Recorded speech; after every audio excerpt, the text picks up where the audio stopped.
तो यार सबसे पहले एक बहुत ज़्यादा बड़ी अनाउंसमेंट हमें करनी थी क्योंकि आज ब्रो स्पोर्ट्स के 2 साल कंप्लीट हो चुके हैं फाइनली। एंड फाइनली तो कभी ना कभी तो होनी थे बट आज इस स्पेशल ओकेजन पे हम लोग आज सब लोग के लिए फाइनली चैनल मेंबरशिप्स लेके आ रहे हैं हमारे तीनों चैनल्स पर। तो उसमें 3 टियर्स अवेलेबल होंगे, आप लोग जाकर उसको चेकआउट करिए। कई सारे पर्क्स हैं, लॉयल्टी बैचेस हमने कस्टमाइज करके बनाया है, इमोजीज बना रखे हैं, एक प्राइवेट ग्रुप चैट हम लोगों ने इंस्टाग्राम पे बनाया है फॉर द क्या कहते हैं उसको, इनर सर्कल। तो काफी सारे ऐसे पर्क्स मिलने वाले हैं। आई हाईली रिकमेंड कि आप लोग जाके देखें। एंड सेकंड अनाउंसमेंट ये जो हमने कल कर दी थी, हमने एक फ्री टेलीग्राम ग्रुप चैट बनाई है ब्रो स्पोर्ट्स के लिए। उसको हम लोग जो है लिंक जो है कमेंट में डाल देंगे, पिन कमेंट में आपको दिख जाएगा, उसको भी जाके ज्वाइन कर लो, फ्री ऑफ कॉस्ट है। हमारी कम्युनिटी में सब आपस में उस पर डिस्कशन करते हैं। तो जो भी लोग को स्पोर्ट्स पसंद है वहां पे आपको बहुत ज्यादा मजा आने वाला है। अब इस बात पे आते हैं कि इस पॉडकास्ट हम लोग क्या करने वाले हैं। आई थिंक ये बहुत डिफरेंट पॉडकास्ट है, आज तक हमने ऐसा कुछ कवर करा नहीं है। इनफैक्ट मैं एक चीज पहले बोलना चाहता हूँ इन ऑल ऑनेस्टी, हम लोग कल खुद भी जब रिसर्च कर रहे थे तो डिस्कस कर रहे थे कि यार ये पॉडकास्ट रिलीज करना चाहिए कि नहीं चाहिए, क्योंकि हम दोनों को बहुत ज्यादा मजा तो जरूर आया था रिसर्च करने पे, बट मोहित का ओपिनियन ये था कि यार ही इज नॉट श्योर कि ऑडियंस ये चाहती है कि नहीं चाहती। एंड मेरा ओपिनियन ये था कि यार I think we should try something like this, because quite frankly जो स्टोरीज आज आपको मिलने वाली हैं ये इंटरनेट पे किसी भी यूट्यूब में कहीं पे भी अवेलेबल नहीं है। राइट। ये collection of stories in this podcast, ऐसा पॉडकास्ट आपको कहीं देखने को नहीं मिलेगा इंटरनेट पे। बहुत ज़्यादा इंटेंस रिसर्च गई है एंड इस टाइप के टॉपिक्स जो थोड़े एजी हैं, जो थोड़े डिफरेंट हैं बट बहुत ही एंगेजिंग है। I would highly request you all कि आप लोग ऐसे पॉडकास्ट पे हमें थोड़ा सा सपोर्ट दिखाएं, चैनल को सब्सक्राइब कर दीजिए, और अगर आपको ऐसी वीडियोस पसंद आ रही है ना, एंड तक देखिएगा और कमेंट में हम लोग को फीडबैक जरूर दीजिएगा कि आपको ऐसे और पॉडकास्ट देखने कि नहीं देखने। क्योंकि देखो, borderline it is also very easy for us कि हम लोग विराट कोहली, रोहित शर्मा, MS धोनी, सारे बड़े प्लेयर्स पे IPL पे कंटेंट बनाते हैं, राइट। बट हम चाहते हैं कि हम और एक्स्ट्रा क्वालिटी और वैरायटी लेके आएँ। एंड मतलब आई वुड हाईली रिक्वेस्ट कि आप इस वीडियो के कमेंट सेक्शन में अपना फीडबैक जरूर दीजिएगा। आई रियली होप कि आप लोग एंजॉय करेंगे इस वीडियो को। अगर आपने एंड तक देखा, आप डेफिनेटली एंजॉय करोगे इस वीडियो को। देखो, आज हम लोग का जो एजेंडा है, क्रिकेट के इस स्पोर्ट में जो कितना ग्लैमरस लगता है, कई सारे मर्डर्स हैं जो कि लोगों को पता ही नहीं है। इनफैक्ट हम दोनों को भी नहीं पता थे। राइट। एंड ऐसी 5 मर्डर मिस्ट्रीज हम लोग क्रिकेट के वर्ल्ड से लेके आ रहे हैं, जो कि जिनके ऊपर अपने आप में एक मूवी बननी चाहिए। इसमें भी हमने देखी तो अल्टीमेटली 15-20 थी, but we ultimately jotted down to कि हाँ ये 5 सबसे ज़्यादा इंटरेस्टिंग लग रही हैं प्रॉब्ली। सो इन 5 को कवर करते हैं। एंड इन 5 मर्डर मिस्ट्रीज के पीछे जो डार्क रीजंस हैं, वो भी इतनी वैरायटी ऑफ रीजंस आपको देखने को मिलेंगे। हर स्टोरी का इतना अलग प्लॉट ट्विस्ट होने वाला है कि literally every single story in itself deserves a complete podcast. But ये एक एक्सपेरिमेंट है हमारे तरफ से, and once again we are genuinely waiting to listen from you guys कि आपको ये चीज़ कैसी लगती है। इन 5 स्टोरीज में से जो पहली स्टोरी होने वाली है, आई थिंक वो one of the most popular stories है इस डार्क वर्ल्ड से, जो कि बॉब वुलमर की स्टोरी थी। आई थिंक हम लोग को स्टार्ट उसी से करना चाहिए, बिकॉज काफ़ी ज़्यादा इंटरेस्ट उस स्टोरी में भी है। इसके बाद जो लोग स्टोरीज बताएंगे वो शायद इतनी वेल नोन ना हो, बट वो भी इक्वली टेस्टेड होने वाली है। Right. I think to start with this story हम लोग को पहले थोड़ा सा बैकग्राउंड देना चाहिए कि बॉब वुलमर थे कौन, क्योंकि जो नई जनरेशन है काफ़ी लोगों को नहीं पता होगा। आई एम श्योर तुम्हें भी नहीं पता। मुझे नहीं पता। हाँ। देखो, बॉब वुलमर बेसिकली एक इंग्लिश क्रिकेटर थे। ये ऑल्दो इंग्लिश डिसेंट के हैं, बट इनका जन्म जो है वो कानपुर में हुआ था। 1948 में। ओके। आज़ादी के सिर्फ 1 साल बाद। तो उस जनरेशन से वो आ रहे हैं। एंड वहाँ पे ऑल्दो वो बॉर्न हुए थे, बट फिर वही पैदाइश मतलब अपब्रिंगिंग पूरी जो है इंग्लैंड में ही होती है। इंग्लिश ही थे पेरेंट्स भी। एंड वहाँ पे वो क्रिकेट खेलना शुरू करते हैं, फर्स्ट क्लास क्रिकेट खेलते हैं, जितना मन भर के उनको खेलना था खेल लिया उन्होंने। एंड बाय द टाइम 1987 जब आता है, जब वो ऑलमोस्ट 40 ईयर्स के हो चुके थे, तब उन्होंने कोचिंग करना शुरू कर दिया क्रिकेट में। और ऐसे वैसे कोच नहीं थे, बहुत रिनाउंड कोच थे, मतलब उस टाइम के बहुत बड़ी डील थे वो। इनफैक्ट 1987 में पहले उन्होंने स्टार्ट कैसे करा, इंग्लिश का जो वहाँ पे डोमेस्टिक सीन होता है ना, यूके में काउंटी क्रिकेट, वहाँ पे उन लोगों ने पहले कोचिंग शुरू करी, वहाँ पे अपने आप को प्रूव करा। और फिर उसके बाद जब उन्होंने वहाँ पे अपने आप को प्रूव करा तो 1994 में उनको साउथ अफ्रीका का हेड कोच बना दिया गया। एंड साउथ अफ्रीका को जितना सक्सेस देखने को मिला है उनके अंडर, यू कुड आर्ग्यू कि आज तक कभी उनको देखने को नहीं मिला। Damn. क्योंकि एक ICC ट्रॉफी है जो कि अब आज की डेट में रिकग्नाइज नहीं करते कई लोग, इसीलिए बोलते हैं कि साउथ अफ्रीका के पास कोई आईसीसी ट्रॉफी नहीं है, बट आईसीसी नॉकआउट चैंपियनशिप करके एक ट्रॉफी होती थी उस टाइम पे, जो कि शायद सिर्फ एक ही बार के लिए आई थी 1998 में। वो इनके अंडर ही बॉब वुलमर के कोचिंग के अंडर जीते थे। तो मतलब फैक्चुअली भी Bob Woolmer is south Africa के सबसे successful coach if you consider this trophy, क्योंकि आईसीसी की ही ट्रॉफी थी, उसका स्क्रैप कर दिया गया था इस आइडिया को। बेसिकली नॉकआउट मैचेस होते थे, एंड तक जो जीता वो ट्रॉफी ले गया। साउथ अफ्रीका वो जीती थी। तो ऑफ कोर्स नाम बहुत बन गया था इनका, कि यार क्रिकेट के दुनिया में एक बहुत ही रिनाउंड और प्रूवन कोच है, कि साउथ अफ्रीका को भी इन्होंने ट्रॉफी जिताई है।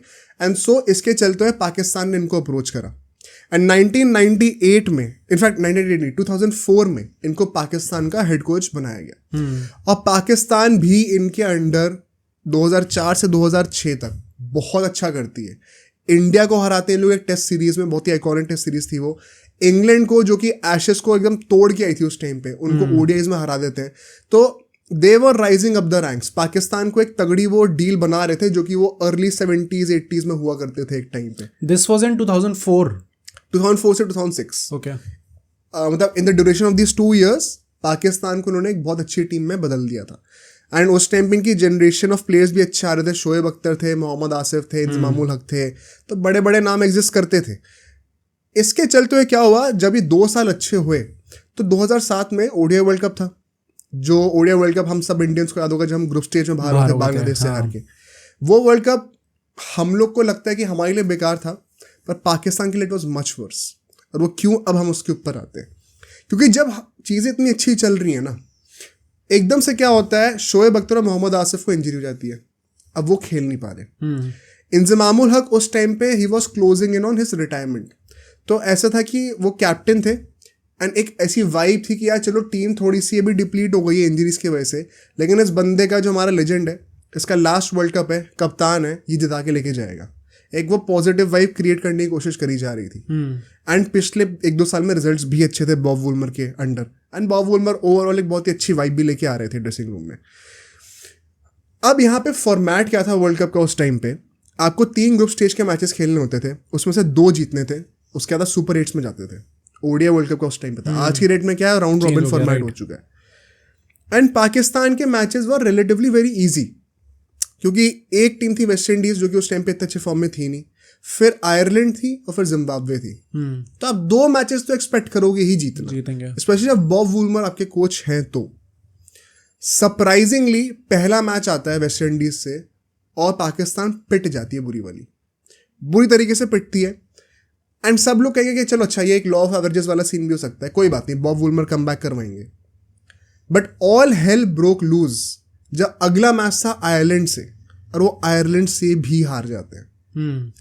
आयरलैंड से हारते हैं, बॉब वुलमर प्रेस कॉन्फ्रेंस वगैरह करते हैं, क्लियरली खुश नहीं थे, बट एकदम फिट लग रहे थे, कोई हेल्थ इश्यूज नहीं लग रहे थे।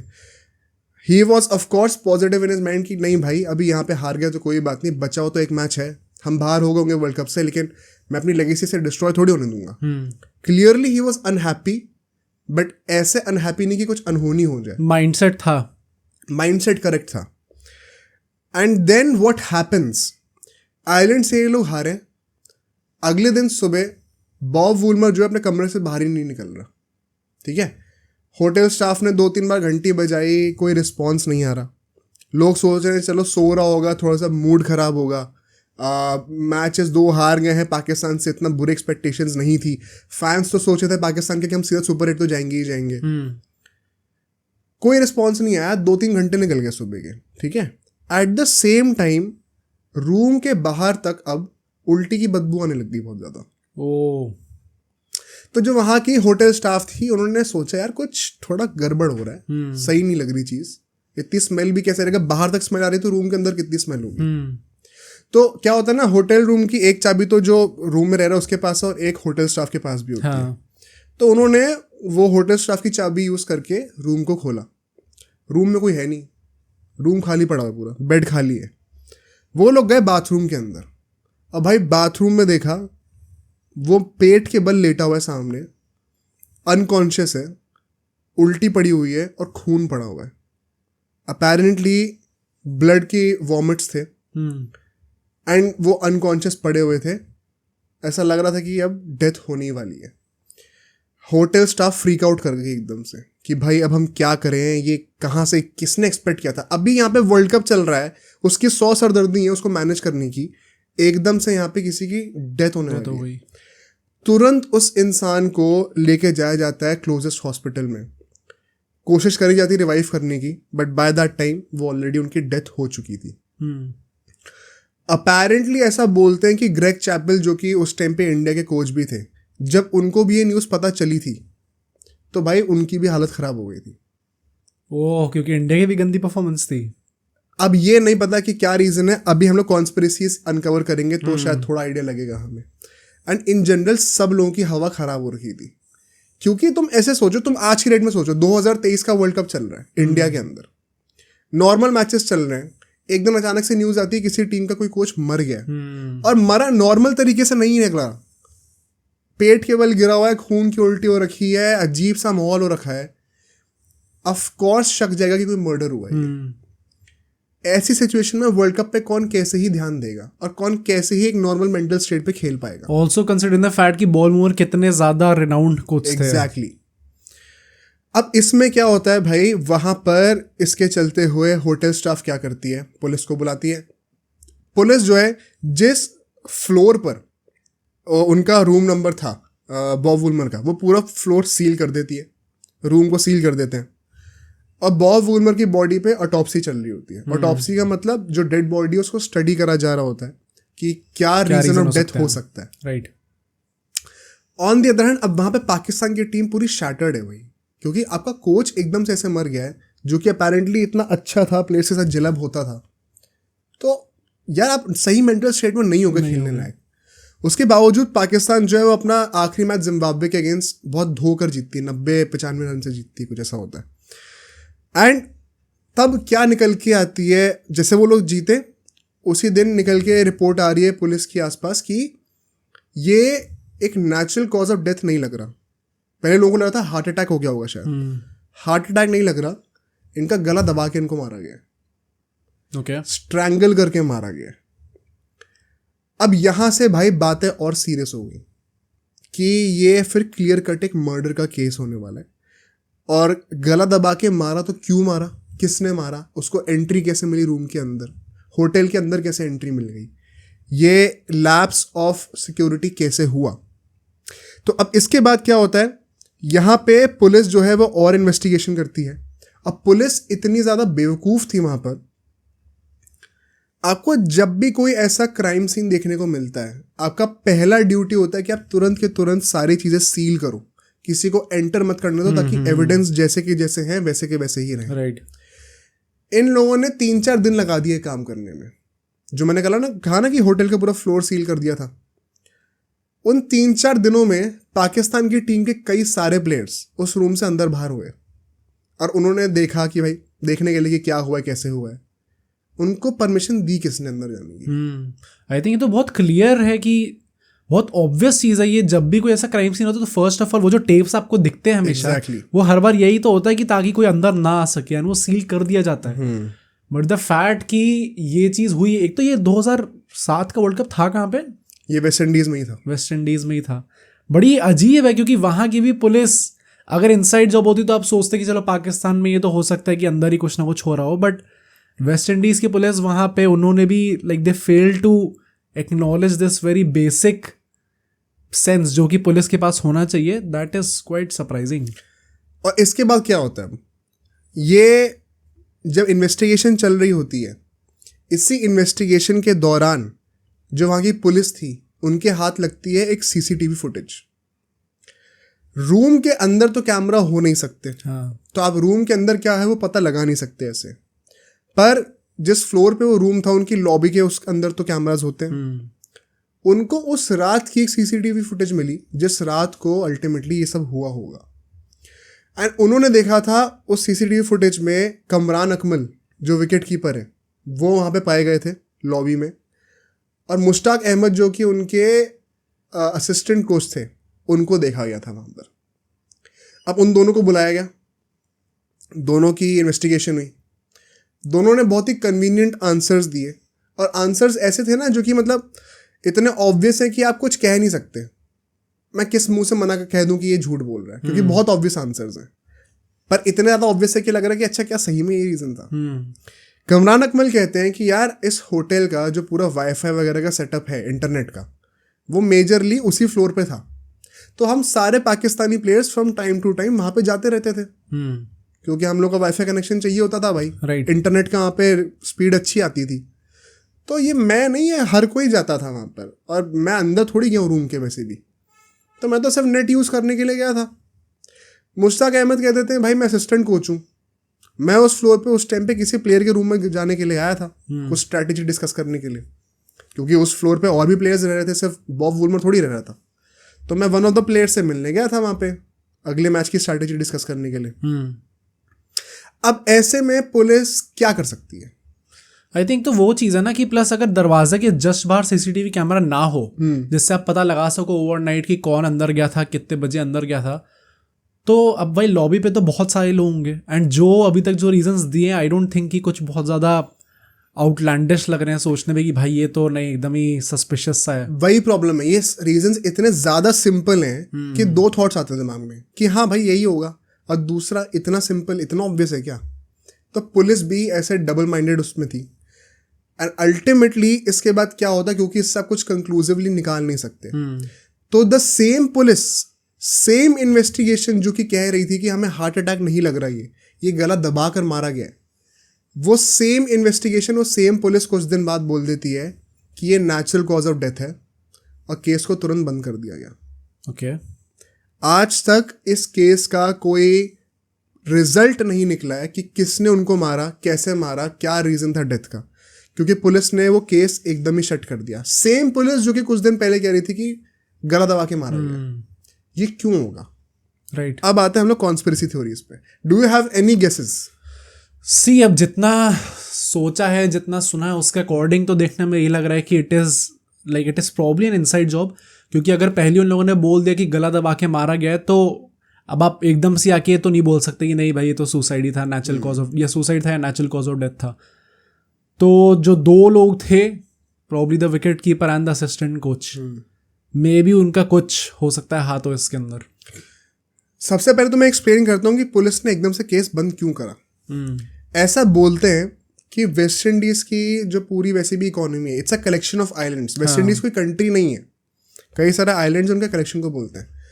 तो वहाँ पे they are known for cricket, उस टाइम पे तो ये था। हाँ तो उनका टूरिज्म, उनकी इकोनॉमी मेजरली इसी से चलती थी। उनको वर्ल्ड कप होस्ट करने को मिल रहा था।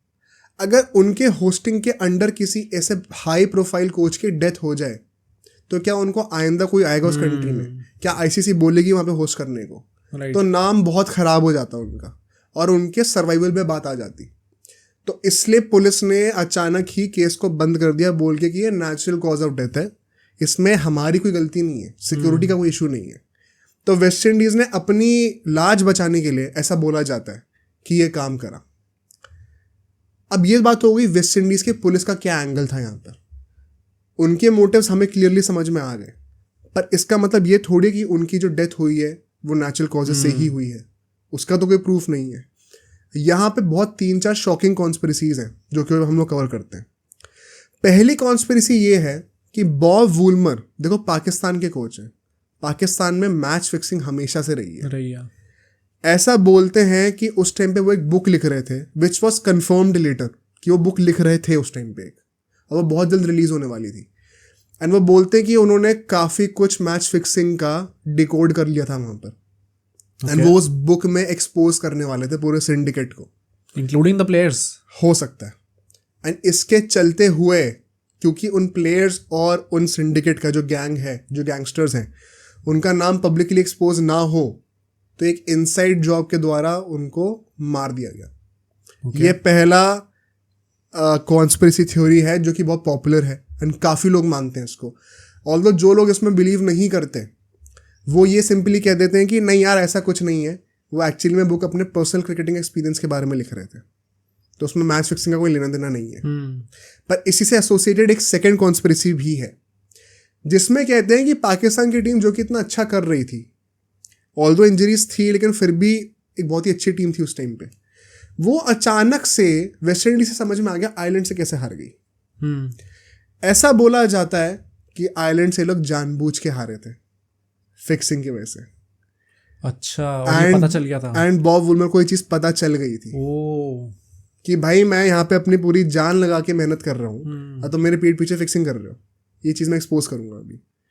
विच is why apparently he was very angry जब प्रेस कॉन्फ्रेंस हुई थी मैच के बाद। और जैसी लोगों को ये भनक लगी कि भाई ये बंदा, इसको आइडिया लग गया है कि ये मैच फिक्स था, इसको जाके मार दो, ये सब कॉन्स्पिरेसी है। हाँ, राइट। अब जो थर्ड कॉन्स्पिरेसी है हम लोग उसके ऊपर आते हैं, क्योंकि थर्ड कॉन्स्पिरेसी भी इक्वली वाइल्ड है।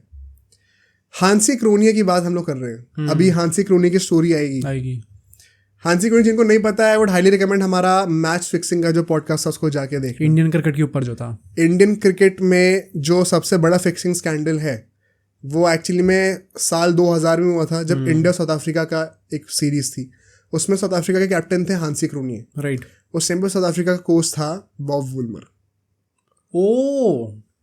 और ये बोलते हैं कि क्योंकि बॉब वुलमर उस टाइम पे कोच थे तो सारे फिक्सिंग सिंडिकेट्स को इनके बारे में पता था तभी से। एंड ऐसा बोलते हैं कि शायद उनको उस टाइम पे जो जो पता चला था कि साउथ अफ्रीका में जितनी भी फिक्सिंग होती है उन सारी चीज़ों को एक्सपोज करने वाले थे, एंड इसलिए इनको मार दिया गया। अब ये सारी कॉन्स्पिरेसीज कहीं ना कहीं मैच फिक्सिंग से रिलेटेड है, ठीक है। जो लास्ट कॉन्स्पिरेसी है ये सबसे सेंसिटिव और सबसे परहैप्स डिस्टर्बिंग वन है, क्योंकि इस कॉन्स्पिरेसी के अकॉर्डिंग इंजमामुल हक जो थे ना उस टाइम पे, जो विकेट कीपर थे, नहीं जो कैप्टन थे, अच्छा, वो देखो उस टाइम पे ना, पता नहीं तुम्हें याद होगा कि नहीं, उस टाइम पे एक बहुत बड़ी वेव चली थी तबलीगी जमात की। तुम्हें नाम समझ में आ गया? नाम तो मुझे याद है बट आई डोंट रिमेम्बर क्या था। तो Tablighi Jamaat basically, of course लोग मुझे कमेंट सेक्शन में करेक्ट कर सकते हैं, एक मूवमेंट था जो कि इस्लाम को प्रीच करने के लिए बना था। एंड इंजमामुल हक हार्डकोर उसके अंदर थे, उसका पार्ट थे। एंड उसके चलते हुए वो बहुत स्ट्रिक्ट थे इस चीज़ को लेके कि मेरी नमाज का टाइम कब है, वो दिन में कितनी बार करनी है मुझे। एंड उन्होंने अपेरेंटली कई सारे प्लेयर्स को भी इस चीज़ पे इन्फ्लुएंस करा था कि यार हम लोग को थोड़ा रिलीजियस होना चाहिए और प्रे करना चाहिए, और ये सेट टाइम है, इतनी बार हमें करना ही करना है, चाहे कुछ भी हो जाए, इस चीज़ को कॉम्प्रोमाइज़ नहीं करना। और इसके चलते हुए ना कई सारे प्लेयर्स काफ़ी ज़्यादा पड़ गए थे कि भाई हम लोग को पहले नमाज करनी है, बाकी क्रिकेट बाद में, विच इज सब्जेक्टिव, जिसको जो सही लगे वो करे। तो बॉब वुलमर ने जाके कंप्लेन करी थी बोर्ड से पाकिस्तान के कि यार बहुत ज़्यादा इश्यूज हो रहे हैं मुझे, क्योंकि मैं जब कहता हूँ टीम मीटिंग का टाइम हो रहा है तब इनका नमाज का टाइम हो जाता है। तो मैं कैसे डिस्कशन करूँ, एक प्रॉपर डिस्कशन जहाँ पे सारे प्लेयर्स एक साथ अवेलेबल हो, जब कैप्टन ही अवेलेबल नहीं है तो। एंड उनको उस टाइम पे बोलते हैं कि इनसाइडर्स ने थोड़ा बहुत वार्न करा था कि भाई इन चक्करों में मत पड़ो, इन चक्करों में पड़ोगे तो जान पे खतरा है, काम पे ध्यान दो, अपने काम पे ध्यान दो। ऑल्दो बॉब वुलमर का आर्गुमेंट ये था कि मैं काम ही तो नहीं कर पा रहा इस चक्कर में, राइट। एंड ऐसा बोला जाता है कि जब पाकिस्तान की टीम वहाँ पे गई थी वो वर्ल्ड कप खेलने के लिए, तो साथ में तबलीगी जमात के भी 1-2 लोग गए थे। ओ भाई। और ये बात कई इनसाइडर सोर्सेस कंफर्म करते हैं कि even during the world cup ये आर्गुमेंट्स होते थे कि बॉब वुलमर कह रहा है भाई मैचेस चल रहे हैं, वर्ल्ड कप चल रहा है, 4 साल में एक बार आएगा, हम डिस्कस कर लेते हैं, नहीं कर सकते अभी। एंड तबलीगी जमात के अपेरेंटली वहाँ पे जो लोग थे उनको पसंद नहीं आई थी चीज़, एंड उन्होंने बॉब वुलमर को मरवा दिया। भाई एक्चुअली काफ़ी ज़्यादा ही सीरियस स्टोरी है, but like if you try to make a conclusion, यहाँ पे जितने भी हमने कॉन्स्पिरेसी थ्योरीज बनाई हैं एक्चुअली में वही 3-4 जो भी हैं सभी सेंस बनाती हैं। इवन वो वेस्ट इंडीज़ वाला जो पार्ट है that makes total sense from their perspective also, क्योंकि वो तो चाहेंगे कि ये चीज़ निकल के। आई थिंक वेस्ट इंडीज़ वाला जो पार्ट है वो तो है ही बहुत ऑब्वियस है, उसके और वो है कवर अप का रीज़न, डेथ का रीज़न कुछ और है। तो ये दोनों वेस्ट इंडीज़ वाला रीज़न और डेथ का जो रीज़न है दोनों साथ में एग्जिस्ट करते हैं। पर डेथ का जो रीज़न है मैं मान ही नहीं सकता कि ये नेचुरल कॉजेस थे। अभी इसमें 2-3 एंगल्स और हैं जो कि मैं अभी इस पॉडकास्ट में नहीं जाऊंगा। इफ़ यू वांट हम इसके ऊपर एक अलग पॉडकास्ट बना सकते हैं जहाँ पे ऐसे ही बोला जाता है कि पाकिस्तान की मैनेजमेंट में एक कोई थे जो कि शराब को हाथ नहीं लगाते थे। उन्होंने ही आयरलैंड वाले मैच के बाद बॉब वुलमर को शराब ऑफर करी थी, और अपेरेंटली उसमें पॉइजन मिलाया था जिसकी वजह से फिर वो खून की उल्टी कर रहे थे। ये सब भी है वहाँ पे इन्वॉल्व, ऐसे कई सारे एंगल्स हैं। एंड अल्टीमेटली बॉब वुलमर की जो वाइफ थी उन्होंने ये स्टेटमेंट दी थी कि this is clearly a murder, और गलतियां तो हमारे एंड पे काफ़ी हुई हैं। हमारे एंड पे काफ़ी हुई है। ओके अब इसका मतलब क्या था एग्जैक्टली कि उन्होंने पाकिस्तान की जॉब लेके गलती करी, या फिर जो रिलीजियस एंगल को लेके आर्गुमेंट्स करे, हाँ जहाँ पे ऑल्दो उनकी इंटेंशन अच्छी थी लेकिन वो दूसरों को अच्छा ना लगा हो शायद। कई सारे एक्स क्रिकेटर्स भी उस टाइम पर ये बोलते थे। इयान चैपल जो कई फेमस नाम है जिनको पता होगा, उन्होंने भी ये बोला था कि ये क्लियरली एक मर्डर है, उसको कवर अप करा जा रहा है for either match fixing reasons, for religious reasons, या फिर पुलिस की लाज बचाने के लिए। पर ये क्लियर कवर अप है एंड ये one of the most haunting मैं कहूँगा मर्डर केसेस रहे हैं in the 21st century cricket के। इससे पहले के भी बहुत सारे हुए जिनको भी हम लोग आगे डिस्कस करेंगे, पर ये एक क्योंकि 2007 मतलब 17 साल पहले की बात है, रिलेटिवली बहुत रिसेंट है ये, एंड बहुत ही बड़ा नाम इन्वॉल्व है इसमें, तो ये काफ़ी लोगों की मेमोरी में काफ़ी फ्रेश है, इसीलिए कई सारे लोग इसके बारे में सर्च भी करते हैं। एंड आज तक इसका कोई हार्ड कोर प्रूफ नहीं निकला, ना ही निकलेगा, क्योंकि पुलिस कभी इन्वेस्टिगेट ही नहीं करेगी इस चीज़ को। बट अगर मेरे से पूछो, I think it was a clear case of murder. I think murder तो मुझे भी लगता है यही होगा, बट एक्चुअली में जितनी भी कॉन्स्पिरेसी थ्योरीज है ऑल मेक सेंस। हाँ, कोई भी हो सकती है, कोई भी एक्चुअली में लिंक हो सकती है। वही पार्टी की एक कवर अप की चीज़ है जो कि वेस्ट इंडीज पे आप कह सकते हो, बट जो मर्डर हुआ था उसके पीछे की जो हमने 3-4 कॉन्स्पिरेसी थ्योरी डिस्कस करी हैं, एक्चुअली उनमें से कोई भी एक हो सकती है। And the thing that makes the story even more scary for me is because ये वर्ल्ड कप के बीच में हुआ था, जब एकदम पूरी दुनिया की जो आंखें होती है वर्ल्ड कप पे होती हैं। बीच वर्ल्ड कप में अभी पाकिस्तान के सारे मैचेस भी नहीं हुए हैं, उस टाइम पे ये चीज़ हुई है। तुम ये सोचो जिन लोगों ने उसको मारा उनमें डर भी नहीं है भाई बिल्कुल। हाँ, कि थोड़ा साइलेंट तरीके से मार देंगे जब लाइमलाइट नहीं होगी। पूरी दुनिया की मीडिया भी इस वक्त वहां पर है, क्योंकि एवरीबडी वुड थिंक कि चलो वर्ल्ड कप हो गया, सारे मैचेस हार गए, नॉकआउट हो गए, अब हो सकता है हो जाए। बट बीच वर्ल्ड कप में करना, वो भी एक अलग कंट्री में, भाई साहब तुम ये सोचो कितना वाइड स्प्रेड सिंडिकेट है ये। और अब हमें सोच के ये लगता नहीं है कि भाई जो लोग मैच फिक्सिंग में फंस जाते हैं, भाई क्या पता मजबूरी हो भाई। आके एक बंदे ने तुम्हें अप्रोच करा और बोल दिया तुम नहीं करोगे, तुम्हारी फैमिली गई। आई रिमेंबर हमारी वो मैच फिक्सिंग वाली वीडियो पे everybody was even saying legends का नाम ले लेके कि भाई अगर इतने आप लेजेंड्स हो तो आपको आके बोल देना चाहिए क्लियरली। बट वही ना, आपको थोड़ी समझनी पड़ेगी उनकी सिचुएशन भी। बहुत ही बड़ी और बहुत अच्छी बात है, it is a very right thing कि वो खुद इंडल्ज नहीं हो इसके अंदर। But you have to understand कि जस्ट बिकॉज वो इंडल्ज नहीं हो इसका ये नहीं कि उनकी जान पे खतरा नहीं है। अगर उन्होंने आके कुछ बोल दिया, किसी का नाम ले लिया, तो हो सकता है उनकी जान पे खतरा हो। एग्जैक्टली। एंड इसलिए उनको भी अपनी जॉब थोड़ी संभल के करनी पड़ती है। बट भाई crazy story. Now let's move on to the other story, जो कि दिनेश शाफ्टर की होने वाली है। अब ये नाम से क्या लग रहा है, मतलब इंडियन है क्या है ये? श्रीलंकन है। श्रीलंकन है, ओके। तो श्रीलंकन आई थिंक, और थोड़े शायद क्रिश्चियन डिसेंट के होंगे, इसलिए हो सकता है। बट दिनेश शाफ्टर एग्जैक्टली थे कौन? वो अपने टाइम के लेफ्ट आर्म ऑफ स्पिनर थे ना। बॉब वुलमर, हमने जितने बड़े नाम डिस्कस करे उतने बड़े नाम नहीं थे एक्चुअली में ये, but he was up and coming cricketer थे वहाँ के। एंड उन्होंने 16 फर्स्ट क्लास क्रिकेट मैचेस खेले थे एक क्लब का नाम जो कि मूड्स स्पोर्ट्स क्लब था श्रीलंका में, उसकी तरफ से। And played till early 1990s के आसपास तक। 1971 की इनकी बॉर्न है, सो बेसिकली 2021 के आसपास जब इनकी एज हो गई तो उसके बाद ही लेफ्ट क्रिकेट। एंड क्योंकि मतलब वही ज़्यादा चांसेस मिले नहीं, he could not progress much further, जैसे उन लोगों ने अपनी थिंकिंग में सोचा होगा, जो विजन होगा उनका। एंड सो इसके बाद वो बिजनेस में घुस गए। फर्स्ट क्लास क्रिकेट आदमी खेल रहा है 20-21 साल की उम्र में, भाई आई थिंक काफी कायदे से तो हाँ होना चाहिए, बट भाई अब हर कोई अपने हिसाब से, it is subjective. And the surprising part that I found out was कि इनके जो भाई थे, बड़े भाई, और इनके जो पापा थे, उन दोनों की भी ट्रैजेक्टरी एकदम सेम थी। अच्छा। वो दोनों भी एक्स फर्स्ट क्लास क्रिकेटर्स थे और फिर बाद में बिजनेसमैन बन गए, as he did also. Dinesh after की भी तो यही स्टोरी थी। ये फैमिली बिजनेस में ही घुस गए थे। हाँ, मतलब फैमिली बिजनेस एग्जैक्टली नहीं था इनका, बट आगे चल के इन लोगों ने काफी बड़ी कंपनी एक खड़ी कर दी थी, प्लस ये डायरेक्टरी उन गए थे एक और कंपनी के। अच्छा। तो श्रीलंका में he is a very renowned businessman. मतलब इस इनके नाम से काफी सारे ऐसे नाम हम डिस्कस करने वाले आगे जाके, जिनकी आपको यूट्यूब पे नाम सर्च करोगे तो कुछ वीडियो ही नहीं मिलेगी। हाँ। प्लस आर्टिकल्स भी बड़े डिफिकल्टी से मिलेंगे। तो he is one of those guys जिनका जो मर्डर केस था ये काफ़ी रिसेंट है, एंड इसके चक्कर में यूट्यूब पे आपको कुछ वीडियोस मिल जाएंगी इनकी. सो मतलब एक काफ़ी रिनाउंड बिजनेसमैन थे ये, प्लस साथ ही साथ जब ये क्रिकेट खेल रहे थे उसके साथ के साथ इन्होंने अकाउंटेंसी में मास्टर्स भी कर ली थी. अच्छा. सो जो इनकी स्कूलिंग थी एंड ऑल एजुकेशन में भी he was quite good at it साथ के साथ. तो I think that is a very good achievement.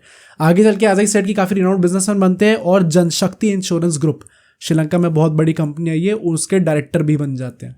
Plus जो एक मतलब वी कैन से एक जो प्रॉब्ली फेल्ड क्रिकेटर का सपना होता है कि मैं आगे चल के भी क्रिकेट से एसोसिएटेड रहूं, वो भी ये फुलफिल करते हैं क्योंकि श्रीलंका का जो क्रिकेट बोर्ड था उसमें एडमिनिस्ट्रेटर भी थे काफ़ी टाइम तक. अच्छा. सो प्रॉब्ली वही ना कि अगर आप खेल नहीं सकते तो आपको लगता है चलो मैं कुछ ना कुछ करके इन्फ्लुएंस तो डाल सकूं cricket. Basically first class cricket इन्होंने खेला, फिर उसको छोड़ के इन्होंने बिजनेस शुरू करा, और वो इतने इन्फ्लुएंशियल इंसान बने कि फिर वो श्रीलंकन क्रिकेट बोर्ड में एज एन एडमिनिस्ट्रेटर भी आ गए. हाँ. तो मतलब क्रिकेट में इन्वॉल्व थे. तो आई थिंक एक वो काफ़ी एक अच्छा अचीवमेंट आप मान सकते हो. प्लस सिर्फ 16 ही फर्स्ट क्लास क्रिकेट इन लोगों ने खेले थे मैचेस, सो आप कुछ ज़्यादा मेकआउट नहीं कर सकते कि कितने ज़्यादा अच्छे प्लेयर थे ये. So there is not much to discuss about his cricketing career. But moving on, हम मेन स्टोरी पे चलते हैं कि कहाँ से कॉन्ट्रोवर्सी स्टार्ट होती है. 15 दिसंबर 2022, अभी 2 साल भी नहीं हुए अभी तक. ओह. तब he was 52 years old and ये अपने घर से निकलते हैं टू बोरेला एक जगह है कोलंबो के अंदर ही श्रीलंका में. तो वहाँ जाते हैं अपने घर से किसी काम से. अपनी वाइफ से कहते हैं कि एक एक्स कमेंटेटर है क्रिकेट के, ब्रायन थॉमस, मैं उनसे मिलने जा रहा हूँ. अब ब्रायन थॉमस कौन एग्जैक्टली मैं आपको आगे चल के बताऊंगा, बट ये नाम ध्यान में रखना क्योंकि बहुत बड़ा हाथ हो सकता है इनका इस केस के अंदर. तो ब्रायन थॉमस ये मिलने जाते हैं. फिर ऑब्वियसली थोड़ी दूरी जा रहे हैं, गाड़ी से जा रहे हैं, तो वाइफ इनकी थोड़ी कॉल करते थोड़े टाइम बाद कि कहाँ तक पहुँच गए, जैसे सबकी मम्मियाँ करती हैं. तान्या शाफ्टर था इनकी वाइफ का नाम. तो रिपीटेडली कॉल करती हैं और उस तरफ से भाई कोई कॉल ही नहीं उठा रहा. तो नेचुरली थोड़ी ज़्यादा चिंतित होने लग जाती हैं. और फिर वो इनकी जो कंपनी थी उसके एग्जीक्यूटिव ऑफिसर जो थे, उनका नाम क्रिस पेरेरा था, उनको कॉल करती है और कहती है कि ये ब्रायन थॉमस से मिलने गए थे, बोला था मैं यहाँ पे जा रहा हूँ एंड तुम चेकअप करने जाओ क्योंकि बहुत टाइम हो गया, कॉल उठा नहीं रहा कोई. तो जो क्रिस पेरेरा थे जो कि एग्जीक्यूटिव ऑफिसर थे, वो तुरंत जाते हैं वहाँ पे, एज सून एज पॉसिबल वहाँ पे पहुँचते हैं. एंड उस रास्ते की जो लोकेशन थी वो कैसा ट्रैक करी, वो उनकी गाड़ी का जो GPS था उनको उन लोगों ने यूज़ करा. उनकी वाइफ के पास लोकेशन थी तो उन्होंने कहा यहाँ पे जाओ. तो क्रिस पेरेरा वहाँ पे पहुँचते हैं और रास्ते में देखते हैं कि मतलब कोई ऐसी जगह भी नहीं थी गाड़ी रोकने की वहाँ पे, बट रास्ते के साइड में ऐसी गाड़ी रखी हुई है. वहाँ पे जाते हैं और पास में ही थोड़ा सा दूरी पे एक रेस्टोरेंट भी था. और वहाँ पे जो देखते हैं मतलब it is actually quite shocking and disturbing to see. अगर आप सिर्फ इमेजिन भी कर सकते हो उस चीज़ को. जब वो गाड़ी के पास जाते हैं तो वो देखते हैं कि उनके जो बॉस थे दिनेश शाफ्टर, जिनकी बुरी बात चल रही है, वो अपनी जो कार की सीट है जिप टाइज उससे बंधे हुए हैं. जिप टाइज जिनको नहीं पता भाई, आप बिग बाजार वगैरह सबसे कुछ सामान लेने जाते हो तो एक वो ऐसे सील टाइप की लगती है प्लास्टिक की. हाँ, उससे बंधे हुए हैं. एंड इफ़ यू नो, क्योंकि वो काफ़ी टाइट होती है तो आप हाथ से खोल भी नहीं पाते उसको, तो लंबी लंबी उस वायर से वो बंधे हुए थे अपनी गाड़ी की कार सीट से. एंड काफ़ी चोट वोट के निशान थे, स्क्रैचेस के निशान थे. तो वो जैसे थे अनकॉन्शियस पड़े हुए थे, ऐसा भी नहीं था कि कुछ बोल पा रहे हो.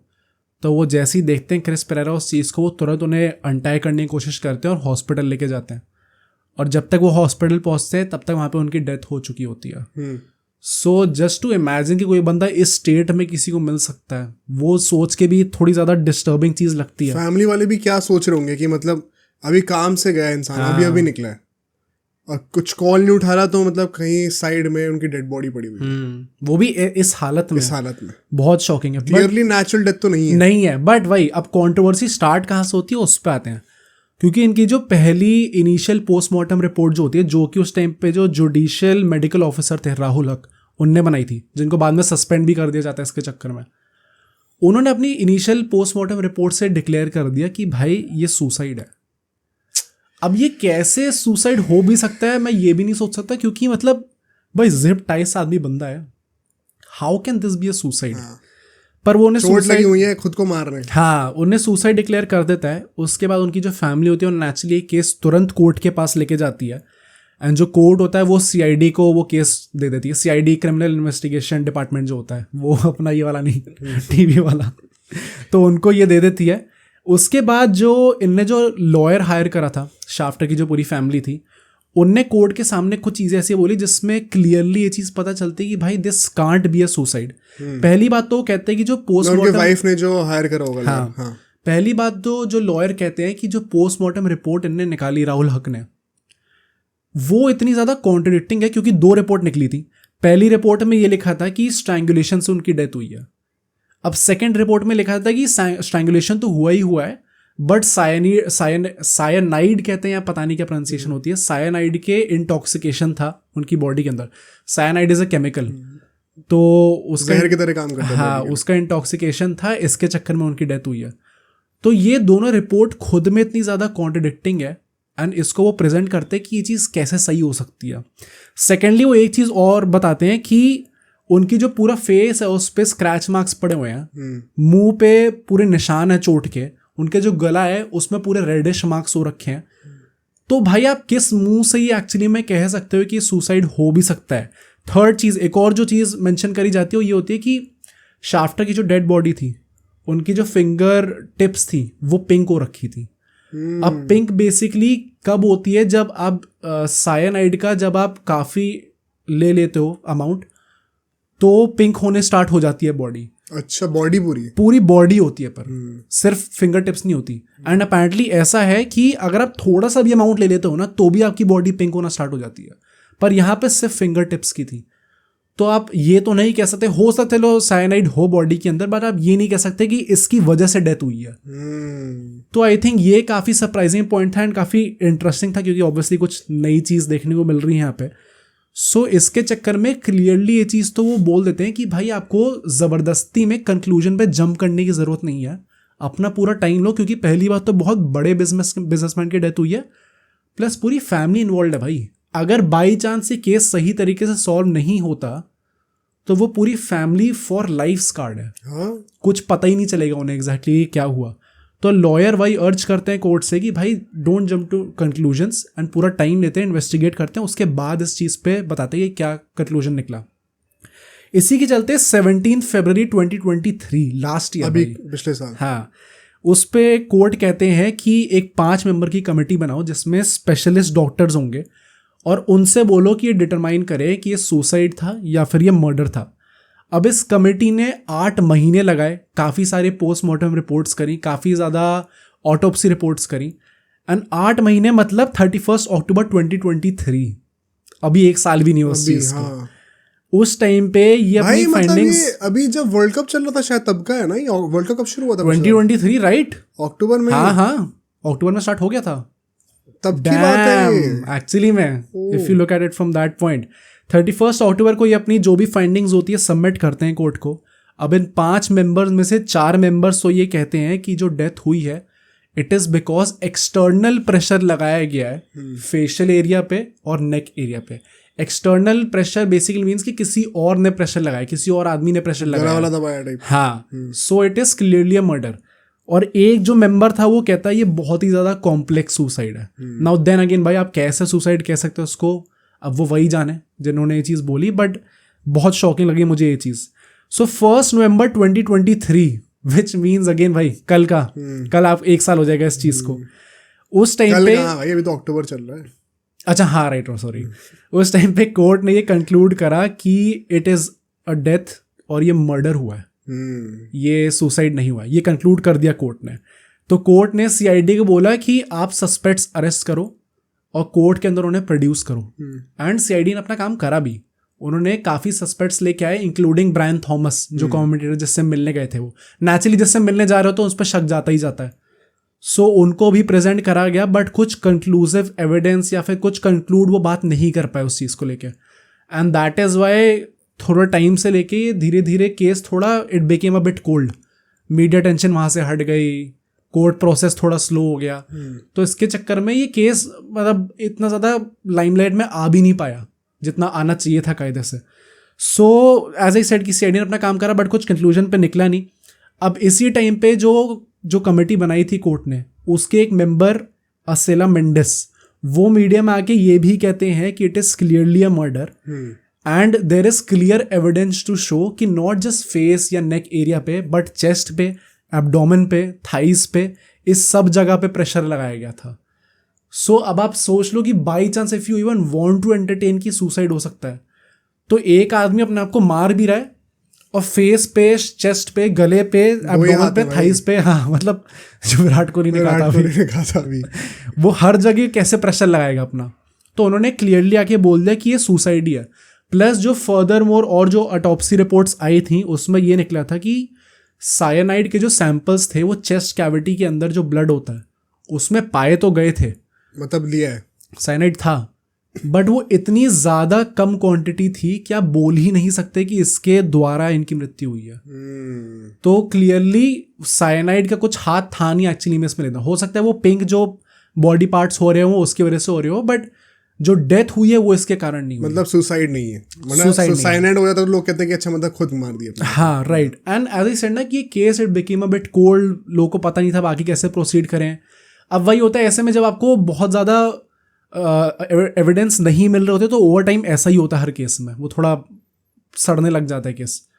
सो इसके साथ भी ऑफ लेट यही होने लग गया एंड दैट इज़ वाई ये कुछ कंक्लूसिव एविडेंस पे नहीं पहुंच पाए, कुछ कंक्लूजन नहीं निकला इस केस का कि किसने मारा था. बट देन अगेन भाई जिनको कॉन्स्पिरेसी थ्योरीज निकालनी है, जिनको मोटिव्स निकालने हैं कि कौन मार सकता है, वो तो निकाल ही सकते हैं आप हर केस के अंदर. सो इसके अंदर भी दो मोटिव्स बेसिकली निकलते हैं, दो कॉन्स्पिरेसी थ्योरीज निकलती हैं जिससे आप हो सकता है सॉल्व कर सकते हो अपने दिमाग के अंदर. देन अगेन कुछ कंक्लूसिव एविडेंस है नहीं इसके पीछे. तो मतलब कोर्ट ने अभी तक कुछ नहीं निकला, सॉल्व ही नहीं हुआ केस. तो मतलब क्या अभी केस चल रहा है, बंद हो गया? It has become a bit cold. Case बंद तो वो नहीं कर रहे क्योंकि उनकी खुद की कंट्री के अंदर हुआ है, तो ऐसा भी नहीं कुछ एक्सटर्नल प्रेशर हो. बट वही है कि इट इज़ मतलब अब आई डोंट थिंक लोग एक्सपेक्ट कर रहे हैं अब इस चीज़ को कि इसका कुछ निकलेगा. तो that is the sad part.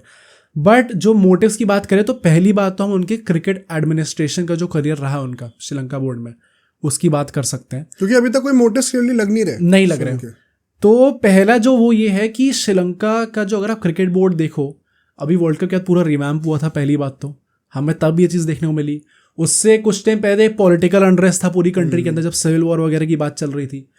Sri Lanka के क्रिकेट बोर्ड के अंदर ही काफ़ी ज़्यादा कॉन्फ्लिक्ट्स होते हैं. तो it is a very well known fact कि ये श्रीलंका का जो क्रिकेट बोर्ड है बहुत स्टेबल नहीं है. एंड अपेरेंटली ऐसी बहुत ज़्यादा करप्शन था इस बोर्ड के अंदर जो कि दिनेश शाफ्टर चाह रहे थे कि उनके अंडर वो रिवील कर दें और एक्सपोज कर दें, थोड़ा क्लीन अप करें इस चीज़ को. एंड वो चीज़ नेचुरली जो लोग होंगे करप्टेड उन्हें पसंद नहीं आई. तो ऐसा हो सकता है कि उन्होंने इस चीज़ को पूरा कॉन्स्पायर करा और उन्होंने इनकी डेथ करवाई हो. बट जो second conspiracy theory I think वो ज़्यादा लाइकली रखती है मुझे, क्योंकि वहाँ पे ज़्यादा एक क्लियर आपको मोटिव मिलता है. जो मैंने ब्रायन थॉमस का नाम लिया, एग्जैक्टली ब्रायन थॉमस कौन थे? ये एक्स क्रिकेट कमेंटेटर थे एंड अपेरेंटली ये दिनेश शाफ्टर को $1.4 बिलियन ये ओ करते थे. कैसे? मतलब उन्होंने पैसा उधार ले रखा था. ही इज अ बिजनेसमैन, तो प्रॉब्ली उनके लिए $1.4 बिलियन. हाँ, इतना गलत पड़ा होगा. नहीं बिलियन ही था. मेरे को भी स्टार्टिंग में ही लगा था कि it is very surprising, but हो सकता है कि it is not just cash, but वही आप डिफरेंट चीज़ों में डील कर रहे हो. But it was $1.4 billion and that is why मैं भी थोड़ा सरप्राइज हो गया था कि क्या एग्जैक्टली इतना पैसा कैसे हो सकता है. सो वो ओ करते थे उन्हें इतना पैसा. एंड अपेरेंटली जो दिनेश शाफ्टर थे उन्होंने 2019 में 3 साल पहले ये चीज़ जाके CID में कंप्लेंट भी करी थी कि इतना पैसा ओ करता है मुझे, अब तक इसे इतना पैसा मुझे वापस कर देना चाहिए था और ये पैसा वापस नहीं कर रहा. एंड उसी केस को बात करने के लिए वो उस दिन ब्रायन थॉमस से मिलने निकले थे. एंड फिर वो बीच में उनकी डेथ हो जाती है. देन अगेन ब्रायन थॉमस को बुलाया गया था, I want to clear this out, क्योंकि आप ऐसे किसी का भी नाम इतनी बड़ी तरीके से नहीं उछाल सकते. उनको बुलाया गया था ब्रायन थॉमस को एंड उनका पूरा इंटेरोगेशन हुआ था, बट वो कुछ कंक्लूजन निकला नहीं उसका. So this is just a conspiracy theory जो कि आप अपने माइंड में इंटरप्रेट कर सकते हो. But I think out of these two probably ये ज़्यादा प्लॉजिबल लगती है क्योंकि यहाँ पे क्लियर मोटिव दिख रहा है आपको एक तरीके से. So still till this date it remains to be seen कि कैसे इनकी डेथ हुई थी. कोई अभी तक नहीं जान पाया एंड सब अपनी कॉन्स्पिरेसी थ्योरीज में लगे पड़े हैं. बट आई थिंक एक और ये बहुत बड़ा केस है जो कि जितना डिस्टर्बिंग केस था ये एंड जितने क्लियर कुछ एविडेंसेस थे इन सब के सामने, उसके अकॉर्डिंग आई वुड प्रॉब्ली से कि जो इन्वेस्टिगेशन थी वो उस लेवल पे नहीं हो पाई. एंड इसी के चलते मतलब मैं जब भी ये सोचता हूँ मुझे बस ये लगता है कि भाई चलो जो हुआ तो वो हुआ ही, बहुत गलत चीज़ है, बट अब वो फैमिली लेजेट स्कार्ड है भाई, वो क्या उन्हें पता ही नहीं चला उनका पूरा एक फैमिली मेंबर Closure कैसे ही चला नहीं गया। मिलेगा हाँ, कुछ पता नहीं ना कि चलो उन्हें पता हो कि चलो इसने करा था और इसको अब सजा मिल गई है, करेक्ट। तो finally you can move on from that ultimately. But जब ये चीज़ ऐसी अनसॉल्व रह जाती है तो it is a very sad thing. I think हाँ, ये मुझे लगता है पर्सनली वंस अगेन दोनों ही कॉन्स्पिरेसीज का भी सेंस बन सकता है। हाँ, बट अगर जो दूसरी है वो सच होती है तो ये तो मतलब भाई क्या ही हो रहा है। आई होप इसका रिजल्ट निकले, क्योंकि ये केस अभी ऐसा है जो कि चल रहा है अभी तक सरप्राइजिंगली। बाकी स्टोरी जो डिस्कस करी है करेंगे वो शायद उसमें ऐसा नहीं है। तो ये बहुत ही आई थिंक ये सबसे रिसेंट केस है अभी तो जो हम डिस्कस करने वाले हैं। हाँ, वेरी शॉकिंग, बट ठीक है। आई थिंक यहाँ से हम लोग अपने नेक्स्ट स्टोरी पे चलते हैं, थर्ड स्टोरी पे। और ये स्टोरी होने वाली है हांसी क्रोनिये की। इसके बारे में जो बैकड्रॉप है वो हमने बहुत डिटेल में जो मैच फिक्सिंग का पॉडकास्ट था वंस अगेन से वो हमने डिस्कस कर रखा है पहले। तो वो अगर आपको पूरा बैकड्रॉप समझना है तो आप वो मैच फिक्सिंग का पॉडकास्ट देख सकते हो, जिसमें अजरुद्दीन वगैरह का भी नाम आया था। हाँ, बट मैं अभी जल्दी से थोड़ा सा बैकड्रॉप दे देता हूँ ताकि आपको समझ में आ जाए कि क्या कॉन्टेक्स्ट है स्टोरी का। हांसे क्रोनिये साउथ अफ्रीका क्रिकेट के कैप्टन थे अपने टाइम पे, और साल 2000 में इंडिया वर्सेस साउथ अफ्रीका की एक सीरीज होनी थी जिसमें साउथ अफ्रीका टूर करने आई थी इंडिया में। टेस्ट मैचेस थे, ओडीआईस थे, सब खेलना था अच्छे से। एंड उस सीरीज के दौरान इंडिया में जो पुलिस थी वो टेररिस्ट एक्टिविटीज के लिए 2-3 फोन नंबर्स को टैप कर रही थी। एंड इसमें दाऊद इब्राहिम और छोटा शकील जैसे बड़े बड़े नाम इन्वॉल्व थे अंडरवर्ल्ड से। एंड वो उन नंबर्स को ट्रैक कर रही थी, और उन नंबरों पे जब वो उनकी फ़ोन कॉल्स को टैप करके सुना करती थी तो सरप्राइजिंगली वहाँ पे क्रिकेट की बातें हुआ करती थी। एंड उनको लगा भाई ये तो हम टेररिस्ट एक्टिविटी ट्रैक कर रहे हैं, क्रिकेट की बातें क्यों हो रही है। और वहाँ से उनके हाथों लगा मैच फिक्सिंग का स्कैंडल। राइट। और वहाँ से उन्होंने ट्रैक करना शुरू करा। वो कैसे करा वो बहुत लंबी कहानी है, पूरी 1-1.5 घंटे। Also very interesting story. आप आई वुड हाईली रिकमेंड कि आप इस वीडियो देखने के बाद आप एक्चुअली में जाके वीडियो देखो, पॉडकास्ट देखें। एंड वो ट्रैक करना शुरू करती है इंडियन जो पूरी अथॉरिटीज़ होती हैं। अप्रैल का महीना था 2000 के साल में, और वहाँ पे वो सीरीज चल रही थी इंडिया साउथ अफ्रीका की। ट्रैक करते करते पता चलता है कि हांसी क्रोनिये जो कि साउथ अफ्रीकन टीम के कैप्टन हैं इस वक्त, जो कि इंडिया में खेल रहे हैं अभी, वो ही मैच फिक्सिंग में इन्वॉल्व है। अब क्या होता है कि भाई उस टाइम पे सीरीज चल रही थी अप्रैल के महीने में, और पुलिस ने पता लगा लिया था। वो तुरंत अगर बोल देते तो बहुत ज़्यादा अनरेस्ट हो जाता, दोनों कंट्रीज़ के जियोपॉलिटिकल रिलेशंस के बीच में भी प्रॉब्लम आती। तो उन्होंने सीरीज ख़त्म होने का वेट करा। तब तक साउथ अफ्रीकन टीम वापस जा चुकी थी अपने घर। एंड तब उन्होंने हमारी जो इन्वेस्टिगेशन अथॉरिटीज़ थी हर चीज़ को सबमिट कर दिया प्रूफ के साथ, और बोला यहाँ पे एक बहुत बड़ा मैच फिक्सिंग का स्कैंडल हो रहा है। इसी स्कैंडल में आगे जाके अजरुद्दीन, अजय जडेजा जैसे नाम भी निकल के आते हैं। अब जब ये स्कैंडल पब्लिक हुआ तो हांसे क्रोनिये ने कहा, पूरी टीम ने कहा भाई ये सब बकवास है, आपकी हिम्मत कैसे हुई सब बोलने की, ऐसे गंदे एलिगेशंस लगाने की। वहाँ की गवर्नमेंट वगैरह भी काफ़ी अपसेट हो गए थे। बट क्योंकि इतना बड़ा एलिगेशन लगाया गया है तो इसको ऐसे ही तो जाने दिया नहीं जाएगा। राइट।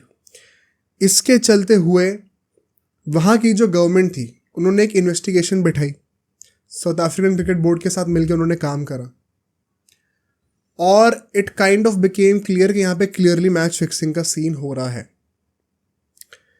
अब हांसे क्रोनिये ऑल्दो एक बहुत ही गलत काम करे थे, बट टू हिज क्रेडिट एक वन फाइन नाइट, मतलब ये अप्रैल की बात है, मई में अगले महीने ही एक रात को 3 बजे वो सो नहीं पा रहे थे, और वो उठ के अपने साउथ अफ्रीकन क्रिकेट बोर्ड में किसी प्रेसिडेंट को या पता नहीं किसको कॉल करके बोलते कि I have been dishonest. Right. मैंने मैच फिक्सिंग करी है, मैं पैसों के चक्कर में लालच में पड़ गया था, एंड मेरे से ये गलती हुई है।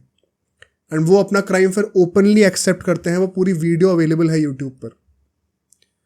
एंड जब उन्होंने ये क्राइम एक्सेप्ट करा, अब इंडिया में वो अजरुद्दीन वगैरह के साथ क्या केस हो रहा है वो अलग कहानी थी। 2000 साल के मई के महीने में उन्होंने ये क्राइम एक्सेप्ट करा, और इसके चलते हुए जब एक प्लेयर ने खुद पब्लिकली चीज़ बोल दी ना, तो ये जो पूरा मैच फिक्सिंग का सिंडिकेट है, जो कि बोलते कि 1970s से चलता हुआ आ रहा था, 30-40 साल हो चुके थे, तब तक बहुत स्ट्रांग हो चुका था सिंडिकेट। अब इनको डर लगा भाई कि प्लेयर ने सामने आके कैसे बोल दिया, सामने आके बोल दिया, कल को तो इनाम भी ले लेगा, कल को फ़ोन कॉल्स दिखा देगा, एविडेंस दे देगा, हम तो गए भाई। तो क्लियरली इसके बाद मैच फिक्सिंग के जो अंडरवर्ल्ड था पूरा, वो बोलते हैं कि इनकी लाइफ के पीछे पड़ गया। और फिर 2 साल बाद, साल 2002 में, इनफैक्ट मैं आपको एग्जैक्ट डेट भी बताता हूँ, साल 2002 में 1 जून को अपेरेंटली हांसे क्रोनियो को जोहानिसबर्ग से जॉर्ज में जाना था अपने घर एक फ़्लाइट के थ्रू। ये दोनों शहर हैं वहाँ के साउथ अफ्रीका में। तब तक वो रिटायरमेंट ले चुके थे क्रिकेट से, एज अ बिजनेसमैन अपना करियर सेटअप कर रहे थे, ठीक ठाक कर रहे थे लाइफ में। उनको वो फ्लाइट से जाना था, कमर्शियल फ्लाइट थी जैसे कि हम सब जाते हैं उसमें, जोहानिसबर्ग से जॉर्ज में। वो फ्लाइट फॉर सम रीज़न उन्होंने मिस कर दी, मिस हो जाती है उनसे। पर अब उनको घर तो टाइम से जाना था, कोई बिजनेस डील वगैरह होगी, तो उन्होंने एक कार्गो फ्लाइट अरेंज कराई। वो कार्गो फ्लाइट, जिनको नहीं पता, बेसिकली कार्गो फ्लाइट एक ऐसा प्लेन होता है जिसमें लोग नहीं बैठ के जा रहे होते, सामान जा रहा होता है। उसमें 2 पायलट थे और हांसे के उन्होंने कहा भाई मेरे को जाना तो है ही, तो मैं इसी में बैठ के चला जाता हूँ। तो वो अकेले पैसेंजर थे और कोई नहीं था उसके अंदर। अब ये फ्लाइट जो है निकलती है अपने टाइम से, जोहानिसबर्ग से उड़ना शुरू करती है और जॉर्ज के आसपास पहुंच जाती है। जॉर्ज उस शहर का नाम है जहाँ उनको जाना था। वहाँ पे आसपास पहुंच जाते हैं तो कहते हैं कि अपेरेंटली वहाँ पे मौसम सही नहीं था, विजिबिलिटी नहीं थी, बादल बादल बहुत थे। और साथ के साथ जो प्लेन का नेविगेशनल इक्विपमेंट होता है, अब नेविगेशनल इक्विपमेंट एग्जैक्टली कोई अगर पायलट है तो वो बता सकता है कमेंट्स में, बट बेसिकली जिससे उनको पता चले किस रास्ते से जाना है हमें, वो इक्विपमेंट प्लेन में सही से काम नहीं कर रहा था उस टाइम पर। तो उन्होंने क्या कहा कि भाई हम लोग वेट करते हैं तब मौसम ठीक होता है, तब तक हम लोग चक्कर लगाते रहेंगे हवा में। बट अचानक उसके बाद क्या ऐसा मौसम होता है, क्या परेशानी होती है प्लेन में, वो प्लेन वहीं से फॉल करना शुरू करता है और पहाड़ों पर जाके क्रैश कर जाता है ऑन द स्पॉट। तुरंत के तुरंत वो 2 पायलट और हांसे क्रोनी की डेथ हो जाती है। अब ये डेथ जब हुई तो नेचुरली सब लोगों को लगेगा अच्छा मतलब कुछ प्लेन का इशू रहा होगा, शायद मौसम का इशू रहा होगा। तो एक नेचुरल ये रीज़न है जिसकी वजह से उनकी डेथ हुई है, ज़्यादा कुछ कॉन्स्पिरेसी का स्कोप है नहीं।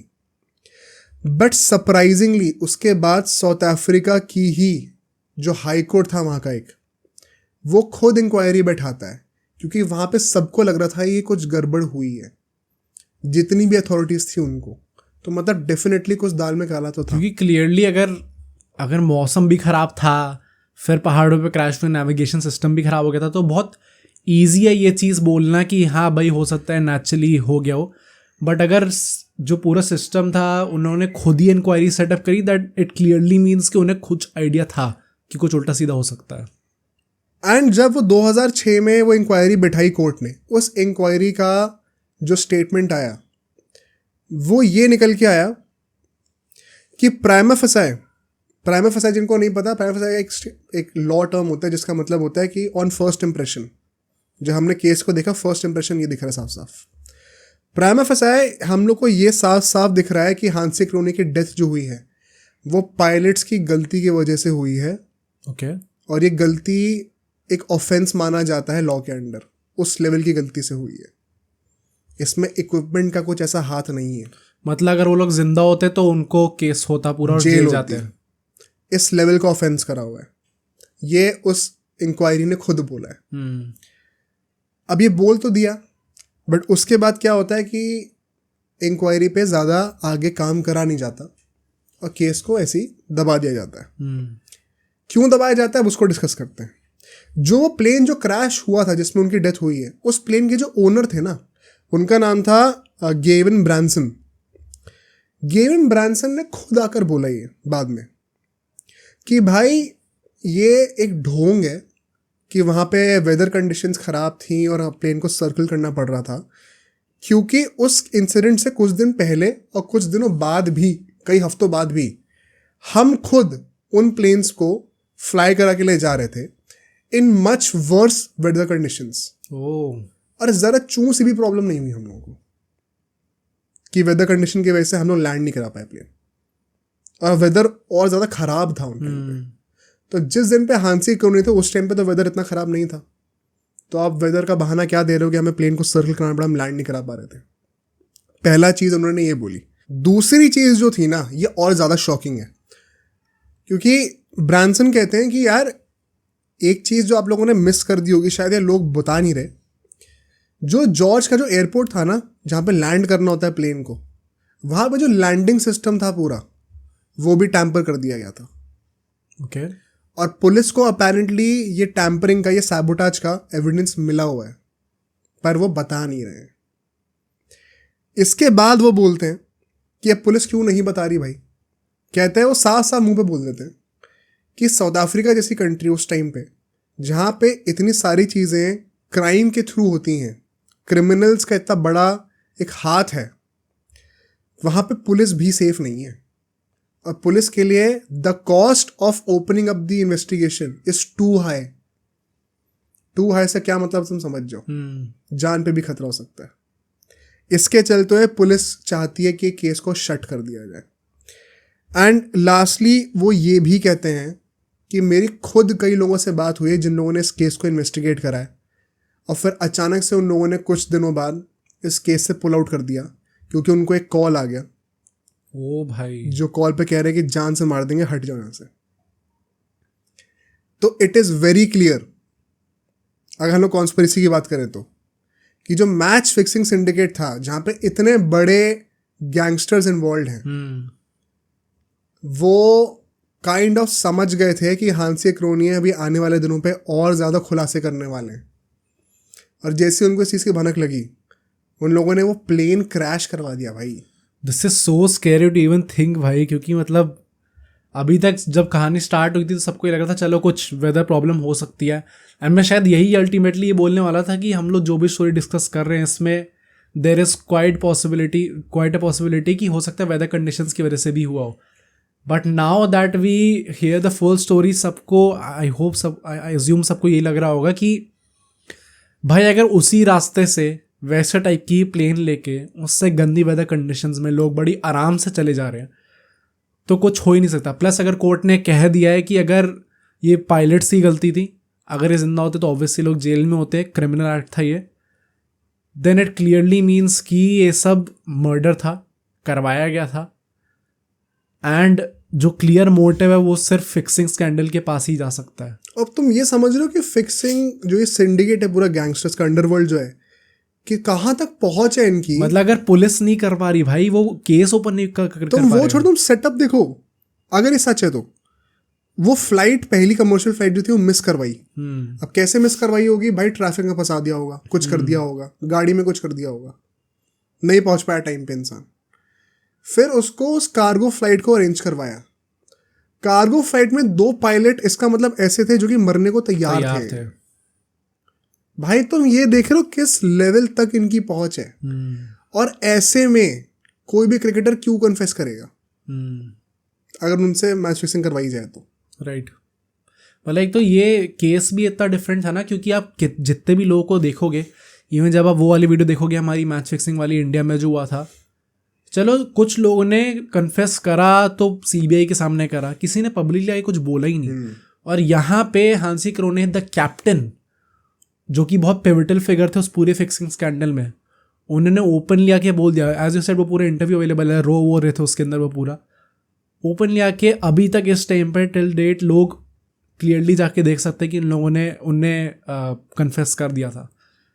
सो वही मतलब पूरे अंडरवर्ल्ड को भी लगा ही होगा नेचुरली ये चीज़ कि इसने ओपनली आके बोल दिया है, और अब ये चीज़ कहाँ तक पहुँच सकती है, हमारे तक बड़ी ईजिली लोग पहुँच जाएंगे एविडेंस के साथ। सो उसको मरवा देना ही सही है इस टाइम पर। एंड मतलब मैं तो यही कंक्लूड करूँगा कह के कि यार सब लोगों ने, मुझे याद है उस टाइम पे भी ये पॉडकास्ट ही कमेंट किया था कि हांसी क्रोनी की एटलीस्ट ये बात तो कम से कम एक्सेप्ट तो करा। इंडियन क्रिकेटर्स तो एक्सेप्ट भी नहीं करते, बट एक बंदे ने जो एक्सेप्ट करा उसको ऐसे मारा गया, तो मैं क्या ही बोलूँ मतलब अभी। और इसमें कहीं पे हम ये नहीं कह रहे कि फिक्सिंग मतलब कर लो और फिर एक्सेप्ट मत करो, ऑफ कोर्स इसमें बस ये है कि there are lives at stake, darker चीजें हैं जो कि एक ऐसे एथिकल डिलेमा में आपको डाल देंगे हाँ, कि या तो आप मर जाओ या तो आप गलत काम कर दो। Right. So I think another very horrifying story, but moving on हम अपनी फोर्थ स्टोरी पे चलते हैं, विच इज अबाउट पीटर रोबक. अब पीटर रोबक एग्जैक्टली कौन थे? He was an English cricketer and मतलब मैंने तो पर्सनली नाम नहीं सुना था, मैं प्रीटी श्योर कि लोगों ने नहीं सुना होगा, बट काफ़ी ज़्यादा वेल नोन नेम थे पूरे काउंटी सर्किट में उस टाइम पे. एंड मैं एक्सप्लेन करूंगा क्यों काफ़ी वेल नोन थे. सो ये ऑलराउंडर थे भाई, ओपनर भी थे और लेग स्पिनर भी थे, तो एक वैसी डिमांड बढ़ जाती है ऑलराउंडर्स की. आईपीएल में होते तो बहुत. हाँ, बट लेट 1980s में और मिड 1980s में बहुत ही ज़्यादा रिनाउंड क्रिकेटर थे ये पूरे काउंटी सर्किट में. 12 सीजन इनने खेले थे और उनमें से 9 सीजन में इनके 1000+ रन्स थे. तो ये पूरा काफ़ी ज़्यादा उस टाइम पे यही था कि he is probably one of those unlucky ones जिनको अल्टीमेटली नेशनल टीम की तरफ से चांस नहीं मिला. जैसे आजकल ऋतुराज गायकवाड़ या फिर सरफराज खान. हाँ, कह सकते हैं जिनको अल्टीमेटली चांस नहीं मिला. एंड भाई मतलब जब इतनी ज़्यादा लोग खेल होते हैं तो देयर आर दीज प्लेयर्स जिनका होता है. बट इन्होंने अपने एक क्लब था सॉमरसेट करके वही काउंटी क्रिकेट में, उसको कैप्टन करा था. एंड कैप्टन उस टाइम पे करा था जब उस क्लब के अंदर players like Viv Richards, Ian Botham और जोल गार्नर खेल रहे थे. अच्छा. एंड वो कैप्टन थे उस टीम के. हाँ. एंड 1986 में बहुत ही ज़्यादा बड़ी कंट्रोवर्सी में पड़ते हैं जब इन्होंने अपने क्लब सॉमरसेट से कहा कि विव रिचर्ड्स और जोल गार्नर ये दोनों एज कर रहे हैं, हमें यंग टैलेंट चाहिए, इनको निकालो. इस लेवल की रीच थी मतलब. हाँ. और वो क्लब निकाल देता उन्हें. हाँ. और इयान बॉथम जो कि उसी टीम में थे वो बहुत ही स्ट्रिक्टली अगेंस्ट थे इसके कि नहीं निकालना चाहिए. सो उन्होंने खुद क्लब छोड़ दिया फिर वो. भाई साहब. सो इनकी एक्चुअली में काफ़ी ज़्यादा respected also in his club and in the county circuit, plus हाँ काफ़ी इन्फ्लुएंशियल थे. सो 1986 में काफ़ी बड़ी कंट्रोवर्सी हुई थी इस चीज़ को लेके. मतलब भाई Viv Richards an all time great of the game, Joel Garner, Ian Botham, इन सबको इनने निकलवा दिया एक तरीके से आप कह सकते हो. सो काफ़ी बड़ी बात थी. देन 1991 में ये रिटायर कर गए थे, ऑस्ट्रेलिया शिफ्ट हो गए इंग्लैंड से. एंड देन वहाँ पे कमेंटेटर बन गए, जर्नलिस्ट बन गए एंड ऑथर भी बन गए. सो पूरा अपना क्रिकेट जितना भी करियर था वो खेलने के बाद भी was a very well known, well respected figure in the cricket fraternity. So वहाँ पे वो बन जाते हैं. देन मैं आपको एक केस बताने वाला हूँ जिसका आगे चल के काफ़ी सिग्निफिकेंस होगा. 1999 में साउथ अफ्रीका में ही मेट 3 यंग क्रिकेटर्स. 19 साल के लड़के थे वो, और उन्हें ऑफर करते कि मैं आपको कोच करूँगा. अब कोच करने के लिए बोलते कि मेरा इंग्लैंड में एक घर है, उसमें इनवाइट करते हैं रहने के लिए. और अपेरेंटली उन 3 क्रिकेटर्स से, वही बच्चों से भाई 19 साल के, उनसे ये कहते हैं कि अगर तुम मेरे हाउस के जो रूल्स हैं वो तुम ओबे नहीं करोगे तो उसके लिए मैं एक फिजिकल पनिशमेंट दूंगा. कितने साल के थे? 19 साल के थे लड़के. मतलब बड़े हैं भाई, मतलब छोटे भी नहीं है सच. हाँ मतलब बट चलो 19 क्या ही भाई अभी तो. हाँ मतलब बट फिजिकली मतलब मैच्योर हो चुके हैं. हाँ, तो कहते हैं मैं फिजिकल पनिशमेंट दूंगा उसके लिए. एंड ये अग्री करते हैं और ये इंग्लैंड चले जाते हैं वहाँ पे रहने के लिए. साइकोपैथ टाइप की फीलिंग. हाँ मुझे भी लग रहा था. बट एंड पनिशमेंट भी बड़ी वैसी थी, बेसिकली जो लाठी होती है, अब कैसे मैं how do I put it जिससे थोड़ी सीरियस भी लगे, बट आपका जो रियर पार्ट है उसके जो लोअर पार्ट है उस पर वो लाठी मारते थे. एंड मतलब ये सुन के तो बड़ा वैसा लगता है ना कि टीचर वाली फीलिंग आती है कि अच्छा ये तो चलो होता है, बट ये वैसा टाइप का नहीं है भाई कि घर में आपको मार दिया उस लाठी से. ये इतनी सीरियस बात थी कि after certain point of time उन 3 क्रिकेटर्स ने जाके पुलिस में कंप्लेंट कर दी कि ये फिजिकल असॉल्ट हो रहा है. एंड देन 2001 में पूरी कोर्ट हियरिंग हुई इसकी एंड इन्हें एक सस्पेंडेड जेल सेंटेंस दिया गया. अब सस्पेंडेड जेल सेंटेंस क्या होता है मैं आपको बताऊंगा अभी, बट सस्पेंडेड जेल सेंटेंस तब दिया गया इन्हें जब इन्होंने खुद ही कह दिया कि हाँ मैं गिल्टी हूँ. और इनके एग्जैक्ट वर्ड्स जो थे वो ये थे, आई मिसजज the mood and that was my fault and I take responsibility for it. अब जो सस्पेंडेड जेल सेंटेंस वो ये होता है बेसिकली आपको प्रोबेशन पर डाल दिया जाता है कि आपको इस तरीके से बिहेव करना पड़ेगा इस सर्टेन पॉइंट ऑफ टाइम तक, और आपको जेल डाल देगा. हाँ, अगर आप वो क्राइटेरिया मीट नहीं कर पाते, फेल करते तो फिर आपको जेल में डाल दिया जाएगा. एंड कुछ लोग ये भी कहते हैं अब तक कि उस टाइम पे इन्होंने ये जान की चीज़ मान ली या बोल दिया मैं गिल्टी हूँ, क्योंकि काफ़ी वेल रिस्पेक्टेड फिगर थे फ्रैटर्निटी में पूरी क्रिकेट के. तो अगर ये कहते कि मैं नहीं हूँ तो केस और लंबा खिंचता, फिर नेचुरली सबको पता चलता है इसके बारे में. इसलिए ये केस इतना वेल नोन है भी नहीं कि ये चीज़ हुई थी. सो इस कुछ लोग कहते हैं ये चीज़ कि इन्होंने इस मामले में गिल्टी बोल दिया क्योंकि इसे प्रोबेशन ही करना था, जेल टाइम भी इन्हें नहीं करना था अल्टीमेटली. सो इसके चक्कर में देन अगेन लोग कहते हैं, मुझे खुद भी थोड़ा शेडी लगता है कि कोई क्यों ही गिल्टी, इतने काफ़ी हैवी क्राइम भाई 19 साल के लड़कों के साथ आप ये कर रहे हो तो फिर नेचुरली एक बड़ा केस बन सकता है इस चीज़ का, लेगेसी पूरी टार्निश हो सकती है। बट इसके पीछे ये भी लोग कहते हैं कि साउथ अफ्रीका में इनका फार्म हाउस है एंड वहाँ पे भी इनके काफ़ी ऐसे स्टूडेंट्स थे, कोचिंग करते थे तो इनके स्टूडेंट्स थे, और उनमें से किसी स्टूडेंट ने कभी ऐसा बोला ही नहीं कि हमारे साथ कोई फिजिकल पनिशमेंट हुई है। अच्छा। तो एक ये जो पॉइंट है ये प्रॉबली उनके फेवर में जा सकता है कि वो 3 लड़कों के साथ फिजिकल पनिशमेंट हो गई, इतने सारे स्टूडेंट्स यहाँ पे उनके फार्म हाउस में साउथ अफ्रीका में, उनके साथ कुछ नहीं हुआ। एक ये शेडी पार्ट है, but then again I think अब वो केस हुआ था तो कुछ तो प्लस खुद एक्सेप्ट भी कर रहे हैं तो कुछ तो मानना ही पड़ेगा आपको, आप कुछ कह नहीं सकते। बट हम लोग चलते हैं जो मेन कंट्रोवर्सी होती है, जो मेन पूरा डेथ का जो आप सीन कहते हो वो होता है 7 नवंबर 2011। अभी ये भी, हाँ ये भी केस काफ़ी रिसेंट है, इंडिया के वर्ल्ड कप जीतने के बाद। हाँ भाई।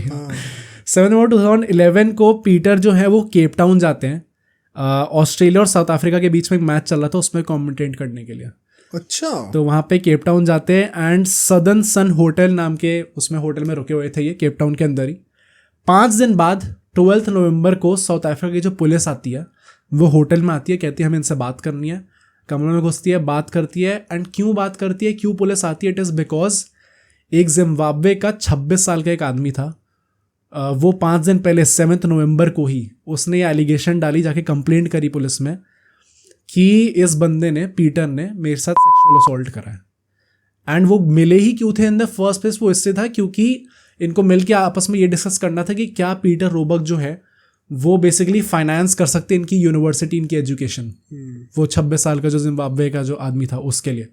And apparently according to him जो एलिगेशंस थे उस दिन इनके साथ सेक्सुअल असॉल्ट हुआ। फिर 5 दिन बाद 12 नवंबर को आके उन्होंने पुलिस को ये बताया और उसी दिन पुलिस पहुंच गई होटल में इनको अरेस्ट करने के लिए। तो ये होता है। इसके बाद अगर हम बात करें तो 12 नवंबर को ही जो पीटर थे वो अपने एक फ्रेंड को कॉल करते हैं जब पुलिस आ चुकी थी उसके बाद, और वो फ्रेंड भी उनके कमेंटेटर ही थे, जिम मैक्सवेल नाम था उनका। उनको कॉल करते और कहते भाई एक बार मेरे से मिलने आओ। अब मिलने आते तो उनसे ये बोलते हैं कि मेरे को एक बहुत अच्छा लॉयर चाहिए होगा और मेरे घर वाले जो है उनको कांटेक्ट करो, उन्हें तुरंत ये चीज़ बताओ कि मेरे साथ ये हो रहा है। अब बड़ी शेडी से वही बात है कि क्यों उन लोगों ने एग्जैक्टली ये चीज़ बोली, बट ये उनसे बोला जाता है। And the surprising part is उसी दिन रात को 12 नवंबर को ही एट 9:15 PM पुलिस को उनकी डेड बॉडी मिलती है, पीटर की। अभी तक नॉर्मल स्टोरी चल रही थी भाई, लॉयर के लिए बोला था उन्होंने, बोला था घर वालों को कॉन्टैक्ट करो, तो एकदम से ऐसा क्या हुआ कि उन्हें डायरेक्टली डेड बॉडी मिल गई। एंड डेड बॉडी मिलती कहाँ है, बेसिकली जब आप होटल में किसी अच्छे होटल में घुसते हो तो ऊपर एक ऐसे शेड होता है पूरा, उसको एग्जैक्टली क्या कहता है I don't know that term, but जो कि पूरा वही सीमेंट का बना होता है जहाँ पे गाड़ी आके स्टॉप करती हैं। मतलब ये दरवाजा है तो यहाँ ऐसे आगे, हाँ, जो थोड़ी शेड होती है उस पे उनकी बॉडी पड़ी हुई मिली। एंड ये जज करा गया कि 6th फ्लोर से वो कूदे और इट वाज अ सुसाइड, और वहां पे उनकी बॉडी पड़ी हुई मिली। अब यहाँ पे कंट्रोवर्सी कैसे स्टार्ट होती है, उस टाइम पे जो अरेस्टिंग ऑफिसर थे, जो पूरी टीम लीड कर थे, जो अरेस्ट करने गई थी, उनका नाम था ऑब्रे मैकडोनाल्ड। वो ये कहते कि पीटर ने उसी टाइम पे उन्हें मेंशन करा था कि भाई क्रिकेट फ्रेटर्निटी में बहुत वेल नोन आदमी हूँ, अगर ये चीज़ बाहर निकली तो मेरी बहुत ज़्यादा जो पूरी लेगेसी है पूरी टार्निश हो जाएगी।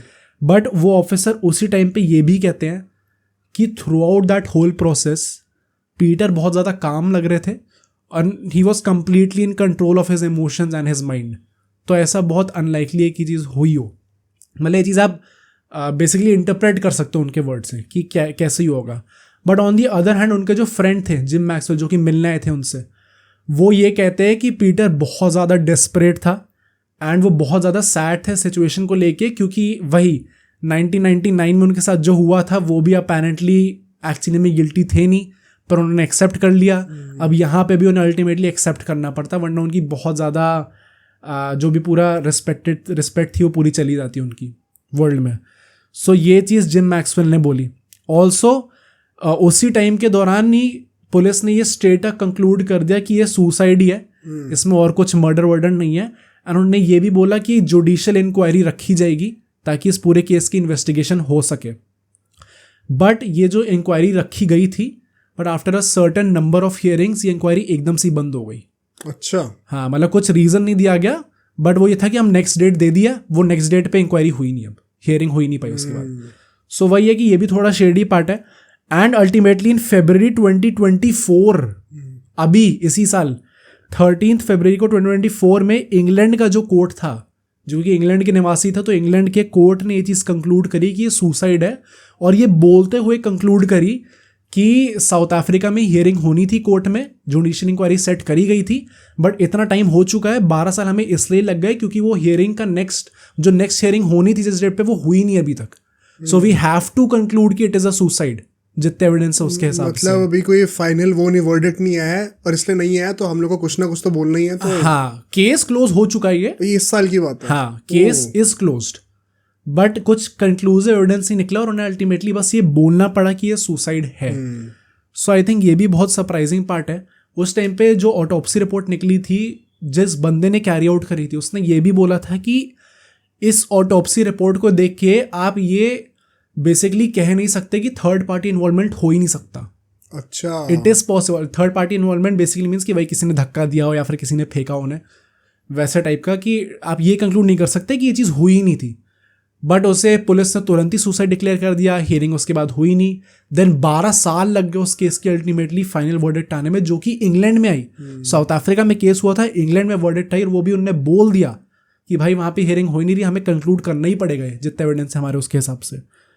अब इसके पीछे भी आप मोटिव सोचो तो there are not many motives, क्योंकि यहाँ पे तो भाई एक वेल रिस्पेक्टेड गाय, क्या ही एग्जैक्टली मोटिव हो सकता है। अभी तक हमने जो भी स्टोरीज डिस्कस करी सब में 3-4 मोटिव्स थे, इसका मुझे समझ में नहीं आ रहा इतना क्या। अब यहाँ पे कुछ लोग कहते हैं कि वो जो जिम्बाब्वे वाला आदमी था जिसका सेक्सुअल असॉल्ट हुआ था, वो खुद इतना ज़्यादा ट्रॉमेटाइज था ऑब्वियसली, क्योंकि भाई अब किसी के साथ इतनी बड़ी चीज़ होती है तो एक वो सेन माइंड में शायद ना हो, एंड उसने हमला करा था, इसलिए उसने धक्का दिया था इसको, बट भाई पुलिस भी उस चीज़ को कैच नहीं कर पाई। और कुछ लोग ये कहते हैं कि साउथ अफ्रीका की जो पुलिस थी उसने ही इसको बालकनी से पुश करा था और मार दिया था। वो क्यों करा था? क्योंकि उसे पता था कि ये केस सॉल्व नहीं हो सकता। और सॉल्व इसलिए नहीं हो सकता क्योंकि ये इंग्लैंड का निवासी है, अगर ये केस जाता है तो इंग्लैंड की पूरी गवर्नमेंट, पूरा कोर्ट इन्वॉल्व होगा, और अल्टीमेटली अब वही है ना कि बाई चांस अगर ये साउथ अफ्रीका से चला जाता है, क्योंकि कमेंटेटर है तो कुछ टाइम के लिए आया था साउथ अफ्रीका में मैच कवर करने के लिए, बाई चांस अगर ये चला जाता है तो केस खत्म है वहाँ पे, फिर ये वापस आएगा नहीं यहाँ पे, बाहर हम लोग कुछ कर नहीं सकते। विजय माल्या वो इन सबको क्यों केस सॉल्व नहीं हो पा रहा? क्योंकि वो लोग किसी और कंट्री में रहते हैं, तो आपको उनकी गवर्नमेंट उनके कोर्ट से टाई अप करके उसको लाना पड़ता है, which is a very complicated and a very lengthy process. तो इसलिए साउथ अफ्रीका पुलिस ने बेसिकली अब एक तरीके से एनकाउंटर कह सकते हो कि भाई उन्हें पता था कि सही चीज़ क्या है, उन्होंने धक्का दे दिया, अब केस ही खत्म है। हाँ, सिंघम वाला पॉइंट है। सो ये दो कॉन्स्पिरेसी थ्योरीज है बेसिकली यहाँ पे, बट मैं इस केस से बहुत ज़्यादा सरप्राइज इसलिए था क्योंकि I didn't know about Peter Roebuck and कितना ज़्यादा इन्फ्लुएंस था उनका despite not playing for England, plus जिस तरीके से उनकी डेथ हुई थी एंड क्या, क्योंकि उनकी हिस्ट्री भी एक तरीके से सेक्सुअल असॉल्ट की या कॉमन असॉल्ट की, तो आप एग्जैक्टली ये भी नहीं कह सकते नहीं ये तो एकदम दूध का धुला हुआ आदमी है। बट वही है कि कुछ लोग ये भी कहते हैं कि उस टाइम पे उन्होंने जान के करा था, प्रेशर में करा था, यहाँ पे भी उन्हें प्रेशर में आके एक्सेप्ट करना पड़ता, जो कि थोड़ा शेडी है। बट देन अगेन बहुत अनआंसर्ड क्वेश्चंस हैं जो कि जिनका आंसर अब नहीं निकल सकता क्योंकि अब केस ही नहीं चल रहा। भाई मतलब इसका बेसिकली क्या लग रहा है तुम्हें? तो मतलब मुझे कॉन्स्पिरेसी ज़्यादा वैलिड तो वही लग रहा है कि पुलिस ने करा है। सेम आई डोंट थिंक वो जिम्बाब्वे वाला आदमी था उसने करा होगा, क्योंकि ये लोग पूरे टाइम पुलिस की कस्टडी में ही होते हैं and it is highly unlikely. भाई एक वो 26 साल का आदमी है, वो धक्का दे देगा पूरी बालकनी से, उसे थोड़ा वियर्ड है। बट वो पुलिस वाला पॉइंट हो सकता है क्योंकि ऐसे एनकाउंटर के केसेस ऑल्दो प्रूव नहीं कर सकते, क्योंकि हमेशा ऐसा एक वो दे दिया जाता है, एक्सक्यूज दे दिया जाता है कि नहीं वो क्रिमिनल भाग रहा था तो हमने गोली मार दी उसे, या फिर उसने गोली मारने की कोशिश करी तो हमने सेल्फ डिफेंस में मार दिया। तो अब वही अब कितना सही है कितना गलत है, इट इज़ सब्जेक्टिव क्योंकि सबकी अपनी अपनी सोच होती है। बट सिंस वो इंग्लैंड का निवासी था, इंग्लैंड कोर्ट इन्वॉल्व होता, हो सकता है भाग के चला जाता वो, तो इट इज़ क्वाइट पॉसिबल कि पुलिस ने ये चीज़ करी हो। और इतना इन्फ्लुएंशियल इंसान के साथ भाई, ये तो वियर्ड है।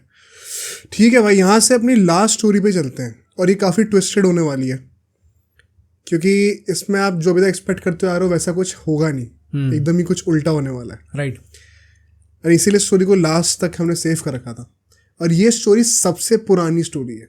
अच्छा, अभी तक हमने जो भी केसेस डिस्कस करे उनका या तो मतलब 90s में या तो 2000s में हुआ है, और अभी रिसेंटली उनका केस भी चल रहा था। ये स्टोरी है, ये जिस इंसान के ऊपर है उनका नाम है पर्सी हार्डी, और ये 1880 में पैदा हुए थे। ओ भाई साहब। 1880 में इनकी बर्थ हुई थी। 1916 की बात है। 1916 के टाइम पर एक रेलवे स्टेशन था लंदन में, जहां पर एक टॉयलेट था। वहां पे कोई इंसान टॉयलेट यूज करने के लिए गया होगा, दिन का टाइम था शायद, और टॉयलेट उन्होंने दरवाजा खोला तो वहां पे पर्सी जो थे हमारे, पर्सी हार्डी, उनका गला कटा हुआ था और उनके बगल में एक चाकू था जिसके ऊपर खून था बहुत सारा, जिस चाकू से उनका गला काटा गया था। यहां से ये स्टोरी शुरू होती है। अब पर्सी हार्डी जो कि क्रिकेटर थे, वो 1916 में ऐसी क्या हालत हुई कि उनका गला काट दिया गया एक चाकू से। वो भी एक मतलब नॉर्मल रेलवे स्टेशन के बाथरूम में पड़े हुए मिले। One of the most gruesome deaths ये है अभी तक जो हमने आज डिस्कस करी है। इसके पीछे की बैक स्टोरी क्या है और सस्पेंस क्या है ना, ये काफ़ी ज़्यादा ट्विस्टेड है अभी तक के लिए। क्योंकि क्या होता है, इनका जन्म मतलब 1880 में इनका जन्म हुआ था और बचपन से क्रिकेट का शौक था। ये स्कूल क्रिकेट भी खेलते थे उस टाइम पे। तो ऐसा माना जाता है कि जो लोग भी इनको देखते थे ना बैटिंग करते हुए, सबको पता था कि ये एक बड़ी डील बन सकते हैं आगे जाके। क्रिकेटिंग जो पूरा स्पोर्टिंग वर्ल्ड है, जो सर्कल है वहाँ पे उस टाइम पे इतना ज़्यादा वाइड स्प्रेड इंटरनेशनल क्रिकेट तो होता नहीं था, पर जितने लोग देखते थे सबको लगता था कि भाई ये नई चीज़ है, एक अच्छा बच्चा आ रहा है राइजिंग अप द रैंक्स, आगे जाके बड़ा प्लेयर बन सकता है। काफ़ी प्रॉमिस था, इसके चलते उनको काफ़ी ज़्यादा सपोर्ट भी किया गया क्रिकेट खेलने के लिए। एंड सो 1902 के साल में जब वो 22 साल के हो चुके थे, तब तक जो है वो मूव करते हैं सॉमरसेट में, जिसमें हम लोग पिछले कप की बात कर रहे थे। ओके। सॉमरसेट में वो मूव करते हैं वहाँ की काउंटी चैंपियनशिप खेलने के लिए। काउंटी क्रिकेट जैसे बेसिकली यहाँ पे रणजी क्रिकेट होता है, वैसे मान के चल लो, इंग्लैंड में वैसा होता है। अब वहाँ पे भाई 22 साल की उम्र में वो खेल रहे हैं। उस टाइम पे इतना कुछ होता नहीं था कि इंग्लैंड से खेलना है, कुछ करना है, इतना करियर भी काफ़ी होता था। इंटरनेशनल क्रिकेट इतनी बड़ी डील थी नहीं, तो वो प्रोफेशनल क्रिकेट खेलने लग गया, अपना करियर बना लिया उसको। अब एक बच्चा जो कि इतना प्रॉमिस लेके आया है बचपन से, सक्सेस ही देखा हुआ है, उसके साथ क्या होता है जब वो सॉमरसेट से खेलना शुरू करते हैं, बड़ा क्लब, बड़ी लीग में, भाई परफॉर्मेंस ही नहीं हो रही। ठीक है, क्या हो रहा है यहाँ पे, उन्होंने 99 फर्स्ट क्लास मैचेस खेले अपने करियर में पूरे, एज अ बैटर मेनली, और एवरेज सोचो कितनी की थी, 15, 16.32। Oh damn, I was close. 99 matches खेले आपने एज अ बैट्समैन और 16 की एवरेज है। राइट। ये बॉलर्स की भी नहीं होती। क्वाइट शॉकिंग कि उन्हें इतने चांसेस मिल भी गए इसके बाद। तो वही अभी बताता हूँ मैं। एक जो उनका ब्रेकआउट सीजन था ना, जो उन्होंने जहाँ पे डिसेंट खेला था, वो था 1910 का सीजन, जब वो 30 साल के थे। वही पीक वीक हिट कर रहे होंगे। उस साल भी मतलब उन्होंने कुछ 700 कुछ रन बनाए थे, और उस साल उनका करियर का हाईएस्ट इंडिविजुअल स्कोर था। वो स्कोर भी 91 का ही था। आज तक उन्होंने सेंचुरी मारी ही नहीं कभी। एक बच्चा जो स्कूल क्रिकेट में तोड़ के रख रहा था, वो 100 नहीं मार पा रहा था। हालात इतने बुरे हुए कि 1912 तक, जब वो 32 साल के हो गए थे, उनको 10 साल हो चुके थे सॉमरसेट से खेले हुए। 1902 पे आए थे, 1912 हो गया था। उनको वहाँ से उनका कॉन्ट्रैक्ट टर्मिनेट कर दिया गया, क्योंकि लोग कहने लग गए थे भाई ये बंदा है तो बैटर कहने को, लेकिन ये आता है टेल एंडर से जस्ट पहले। ऐसा भी नहीं कि प्रॉपर मिडिल ऑर्डर बैट्समैन या ओपनिंग बैट्समैन है, लोअर मिडिल ऑर्डर में बैटिंग करने के लिए आता है। बॉलिंग कुछ खास आती नहीं है, एक यूटिलिटी प्लेयर है, ना परफॉर्म करके दे रहा है, इससे कॉन्ट्रैक्ट हटा दो और बेटर प्लेयर्स ले आएंगे। और इसके चलते इतनी मजबूरी हो गई थी कि एक टोबैको कंपनी थी उस टाइम पे, उस मतलब आज से 120 साल पहले, उनके क्रिकेट क्लब से इनको खेलना पड़ा ताकि भाई कुछ तो पैसे आते रहे सर्वाइव करने के लिए। एंड क्लियरली उनका क्रिकेट करियर अच्छा नहीं जा रहा था। जो उनकी एक्सपेक्टेशंस थी कि भाई मैं इतना अच्छा खेलूंगा, बचपन से सब इतना प्रमोट कर रहे हैं मेरे को, एक काफ़ी सैड रियलाइजेशन हिट करी कि भाई मेरा करियर कहाँ जा रहा है। और इसके चलते हुए नेचुरली फ्रस्ट्रेशन आया और वो ड्रिंकिंग में बहुत ज़्यादा पड़ गए। अब उसी टाइम के दौरान वर्ल्ड वॉर 1 आई। ओ भाई, ये उस टाइम की काफ़ी चीज़ें इन्वॉल्व हो रही हैं। वर्ल्ड वॉर 1 आती है उस टाइम पर। एंड उस टाइम पे जो यंग मैन थे, वो था भाई कि आप जाओ जाके लड़ो, ऑप्शन था सबके पास। कोई बात तो फोर्सफुली भी होता था। अब भाई पर्सी हार्डी ने सोचा मेरा क्रिकेट करियर तो चल नहीं रहा, कैसे मैं पैसे कमाऊंगा, कब तक कमाऊंगा, शायद मैं एज अ सोल्जर अगर चला जाऊं मेरे को पैसे भी ज़्यादा मिलेंगे और ये मीडियोक्रिटी की लाइफ से शायद मुझे थोड़ा सा एक राहत मिलेगी। तो उन्होंने आर्मी में अपने आप को एनलिस्ट करवा लिया। अब किस्मत इतनी ख़राब कि बंदा आर्मी में गया तो है वर्ल्ड वॉर 1 लड़ने के लिए, पर जो सबसे ब्रूटल जो कैंपेन्स थे ना वो जहाँ पे ये लोग लड़ने गए थे ब्रिटिशर्स, इतने उस टाइम पे होंगे, जो सबसे ब्रूटल एरियाज थे ना वहाँ पे इनकी पोस्टिंग होती रही। एक मुझे पता चला बाद में कि एक कैंपेन था वहाँ पे, उसका नाम था गैलीपोली करके। एक ऐसा कैंपेन था जहाँ पे अपेरेंटली कुछ ये जर्मन और टर्किश लोगों के अगेंस्ट लड़ रहे थे शायद, okay. और उसमें 2.5 लाख लोग दोनों एंड पे मरे थे, जर्मनी वाले साइड पे भी जो अलायंस थी और इस साइड पर भी 2.5 लाख लोग मरे थे। इतना ज़्यादा ब्लड शेड हुआ था। उसमें ये पार्ट थे पर्सी हार्डी उस पूरे वॉर का। ये बाय चांस नहीं मरा, ये बच जाते हैं वहाँ पर इतने सारे लोगों को मरते हुए देखा, मतलब बोलते मशीन गन लेके अंधा मारा है लोगों को, कि काफ़ी हद तक वो ट्रॉमेटाइज हो चुके थे कि भाई ना क्रिकेट करियर सही चल रहा है, अब यहाँ पे आऊँ तो यहाँ पे ये सब देखने को मिल रहा है। 7 के लोग ऐसे मर गए, 7 के लोग मरते जा रहे हैं। तो भाई का थोड़ा सा मानसिक संतुलन हिल चुका था। एंड फिर 1916 में इनको जो है वॉर से थोड़ी सी छुट्टी मिलती है, क्योंकि इनके 2 बच्चे भी थे, छोटे छोटे थे, तो घर पे जाके अपने बीवी बच्चों से मिले कुछ टाइम के लिए, फिर दोबारा वॉर पे आके सर्व करें। तो 1914-15 में ये वॉर लड़ रहे थे पूरी, 16 में इनको मौका मिलता है कुछ टाइम के लिए घर वापस आने का। और जब वहाँ पे वो घर वापस आते हैं तो इनकी वाइफ इनको देखती हैं एंड वो क्लियरली देख पा रही हैं कि ये मेंटली उतना स्टेबल अभी नहीं है। okay. मतलब क्रिकेट करियर की वजह से ऑलरेडी थोड़े इश्यूज थे, अब वॉर की वजह से क्लियरली कुछ वहाँ पे हुआ होगा जिसकी वजह से he is not mentally stable. In fact ऐसा भी कहते हैं कि वो 2-3 बार घर भी आते तो बहुत ज़्यादा ड्रंक होके आए थे। और कुछ ऐसा था कि इनको 1 हफ्ते का टाइम मिला था, उसके बाद इनको दोबारा फ्रांस जाना था लड़ने के लिए वॉर।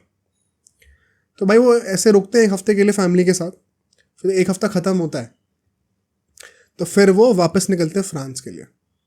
अब फैमिली में सबको गुड बाय कह दिया, पता नहीं दोबारा कब आएंगे। जा रहे होते हैं लंदन से वही रेलवे स्टेशन का, उसको कुछ किंग्स क्रॉस रोड्स करके कोई एक रेलवे स्टेशन है जो कि आज तक है। अच्छा, ओके। हाँ, किंग्स क्रॉस करके कुछ है ऐसा। तो वहाँ पर इनको वहाँ से ट्रेन पकड़नी थी, जाना था। अब सब सोच रहे हैं भाई जाएंगे, उसका फ्रांस जाएंगे, जैसे भी जाना होगा। एकदम से न्यूज़ आती है कि वहाँ पे किंग्स क्रॉस के टॉयलेट में इनकी डेड बॉडी पड़ी हुई है, गला इनका कटा हुआ है, अब बगल में एक नाइफ है। अब फैमिली जो है वो पूरा डिस्टर्ब कि क्या हुआ है भाई ऐसा। एक थॉट आई थिंक कई लोगों के दिमाग में भी आएगा कि भाई बंदे का मानसिक संतुलन इतना हिल चुका है कि लड़ाई कर ली किसी से, उसने पलट के मार दिया चाकू भाई। अब जब वर्ल्ड वॉर चल रही है तो कितना ही लॉज, कितने ही ऑर्डर में, तो लोगों के दिमाग में ये थॉट आया कि भाई ये स्टेबल नहीं था मेंटली, इसने किसी से गलत झड़प कर ली होगी और 2-3 लोगों ने इसको मिलकर मार दिया होगा। इन्वेस्टिगेशन हुई पूरी। सरप्राइजिंगली क्या चीज़ निकल के आती है कि पर्सी हार्डी ने जिस चाकू से उनका गला काटा गया था वो उन्हीं का चाकू था, और उस इंसान ने खुद सुसाइड, वो डैम भाई, गला काटा है अपना, खुद काटा अपना गला, तड़प के मरा इंसान टॉयलेट में। अब फिर वहाँ पे वही हाथ से चाकू गिरा, बगल में पड़ा हुआ था, और उन्होंने खुद अपनी जान ली है। और ये पता है एक सैड रियलिटी इसमें क्या है, जैसे उसके फैमिली मेम्बर्स के लिए बोला जाता है कि वो लोग इतना डिस्टर्ब थे कि वो सोचे थे कि भाई इससे अच्छा तो वॉर में मर के आ जाते, क्योंकि मेरे को फिर एक एक्सप्लेनेशन नहीं चाहिए होती कि एग्जैक्टली ये क्यों हुआ है। हमें पता होता कि अच्छा वॉर में गोली लग गई इसलिए डेथ हो गई। अब मैं पूरी ज़िंदगी कैसे समझ पाऊंगी, या उनके बच्चे बोलेंगे समझ पाऊंगा कि भाई क्या ऐसी मेंटल हेल्थ रही होगी कि बंदे ने अपने सुसाइड कर लिया, क्या ऐसे मेंटल हेल्थ होगी। प्लस हमेशा ये भी आता ना कि is there something that I could have done more, exactly, कि हम शायद बचा पाते हैं। और डिस्टर्बिंग बात पता है क्या, सैड बात पता है क्या है, कई सारे ऑफिशियल रिकॉर्ड्स में जो बुक्स होती हैं उस टाइम पे जो कि ये डेथ्स को अकाउंट करती हैं, उसमें उनका नाम जो है वो वॉर डेथ्स के अंडर नहीं आता। ओह, वो डाइड ड्यू टू इलनेस की तरह लिखा हुआ आता है। उनको रिकग्नाइज ही नहीं करा जाता एज अ वॉर वेटरन। कुछ जगहों पे करा जाता है बट मैक्सिमम जगहों पे उनको, इनफैक्ट कई लोग उनको कावर्ड बोलते थे, ये भाई डरपोक इंसान है, वॉर में जाके मरता। ये है मतलब रियलिटी, काफी सैड रियलिटी है। सैड है, प्लस मैंने काफ़ी ऐसे टीवी सीरीज मूवीज़ में तो ये सब सुना ही था कि आफ्टर जब जो कि ऐसे पुराने टाइम की होती है कि वर्ल्ड वॉर के बाद nobody is ever the same, सब बहुत चेंज हो जाते हैं। But this is a real life example कि कितना इफेक्ट करती है पूरी वॉर, साथ में देखना बस कि आपके साथ के लोग मरते जा रहे हैं। Because obviously you make life long friends जब आप ऐसे टूर पे जाते हो, जब आपको पता है कि आप में से कोई भी मर सकता है, तो आपकी दोस्ती भी शायद उतनी ज़्यादा और अच्छी होती है। But when you see those people die अपने साथ के साथ, उस टाइम पे फिर नेचुरल है कि आपकी मेंटल सिचुएशन उतनी स्टेबल ना हो। और मेन बात क्या है इसमें, जो उसके साथ के लोग थे ना, वो कहते थे कि भाई ये बहुत ईजी है बोलना कि ये वॉर की वजह से हुआ है, ये एक्चुअली में इसके इश्यूज क्रिकेट की वजह से हुए हैं।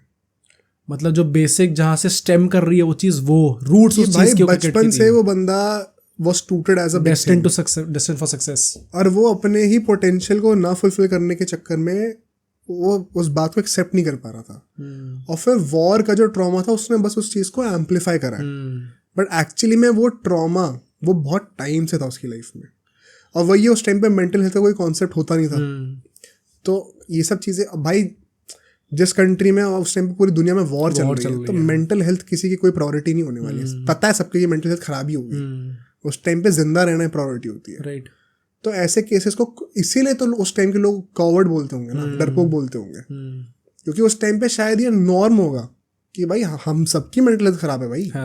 हमें नहीं पता हम कौन जिंदा रहेगा कौन नहीं रहेगा, बट हम लड़ने तो जा रहे हैं।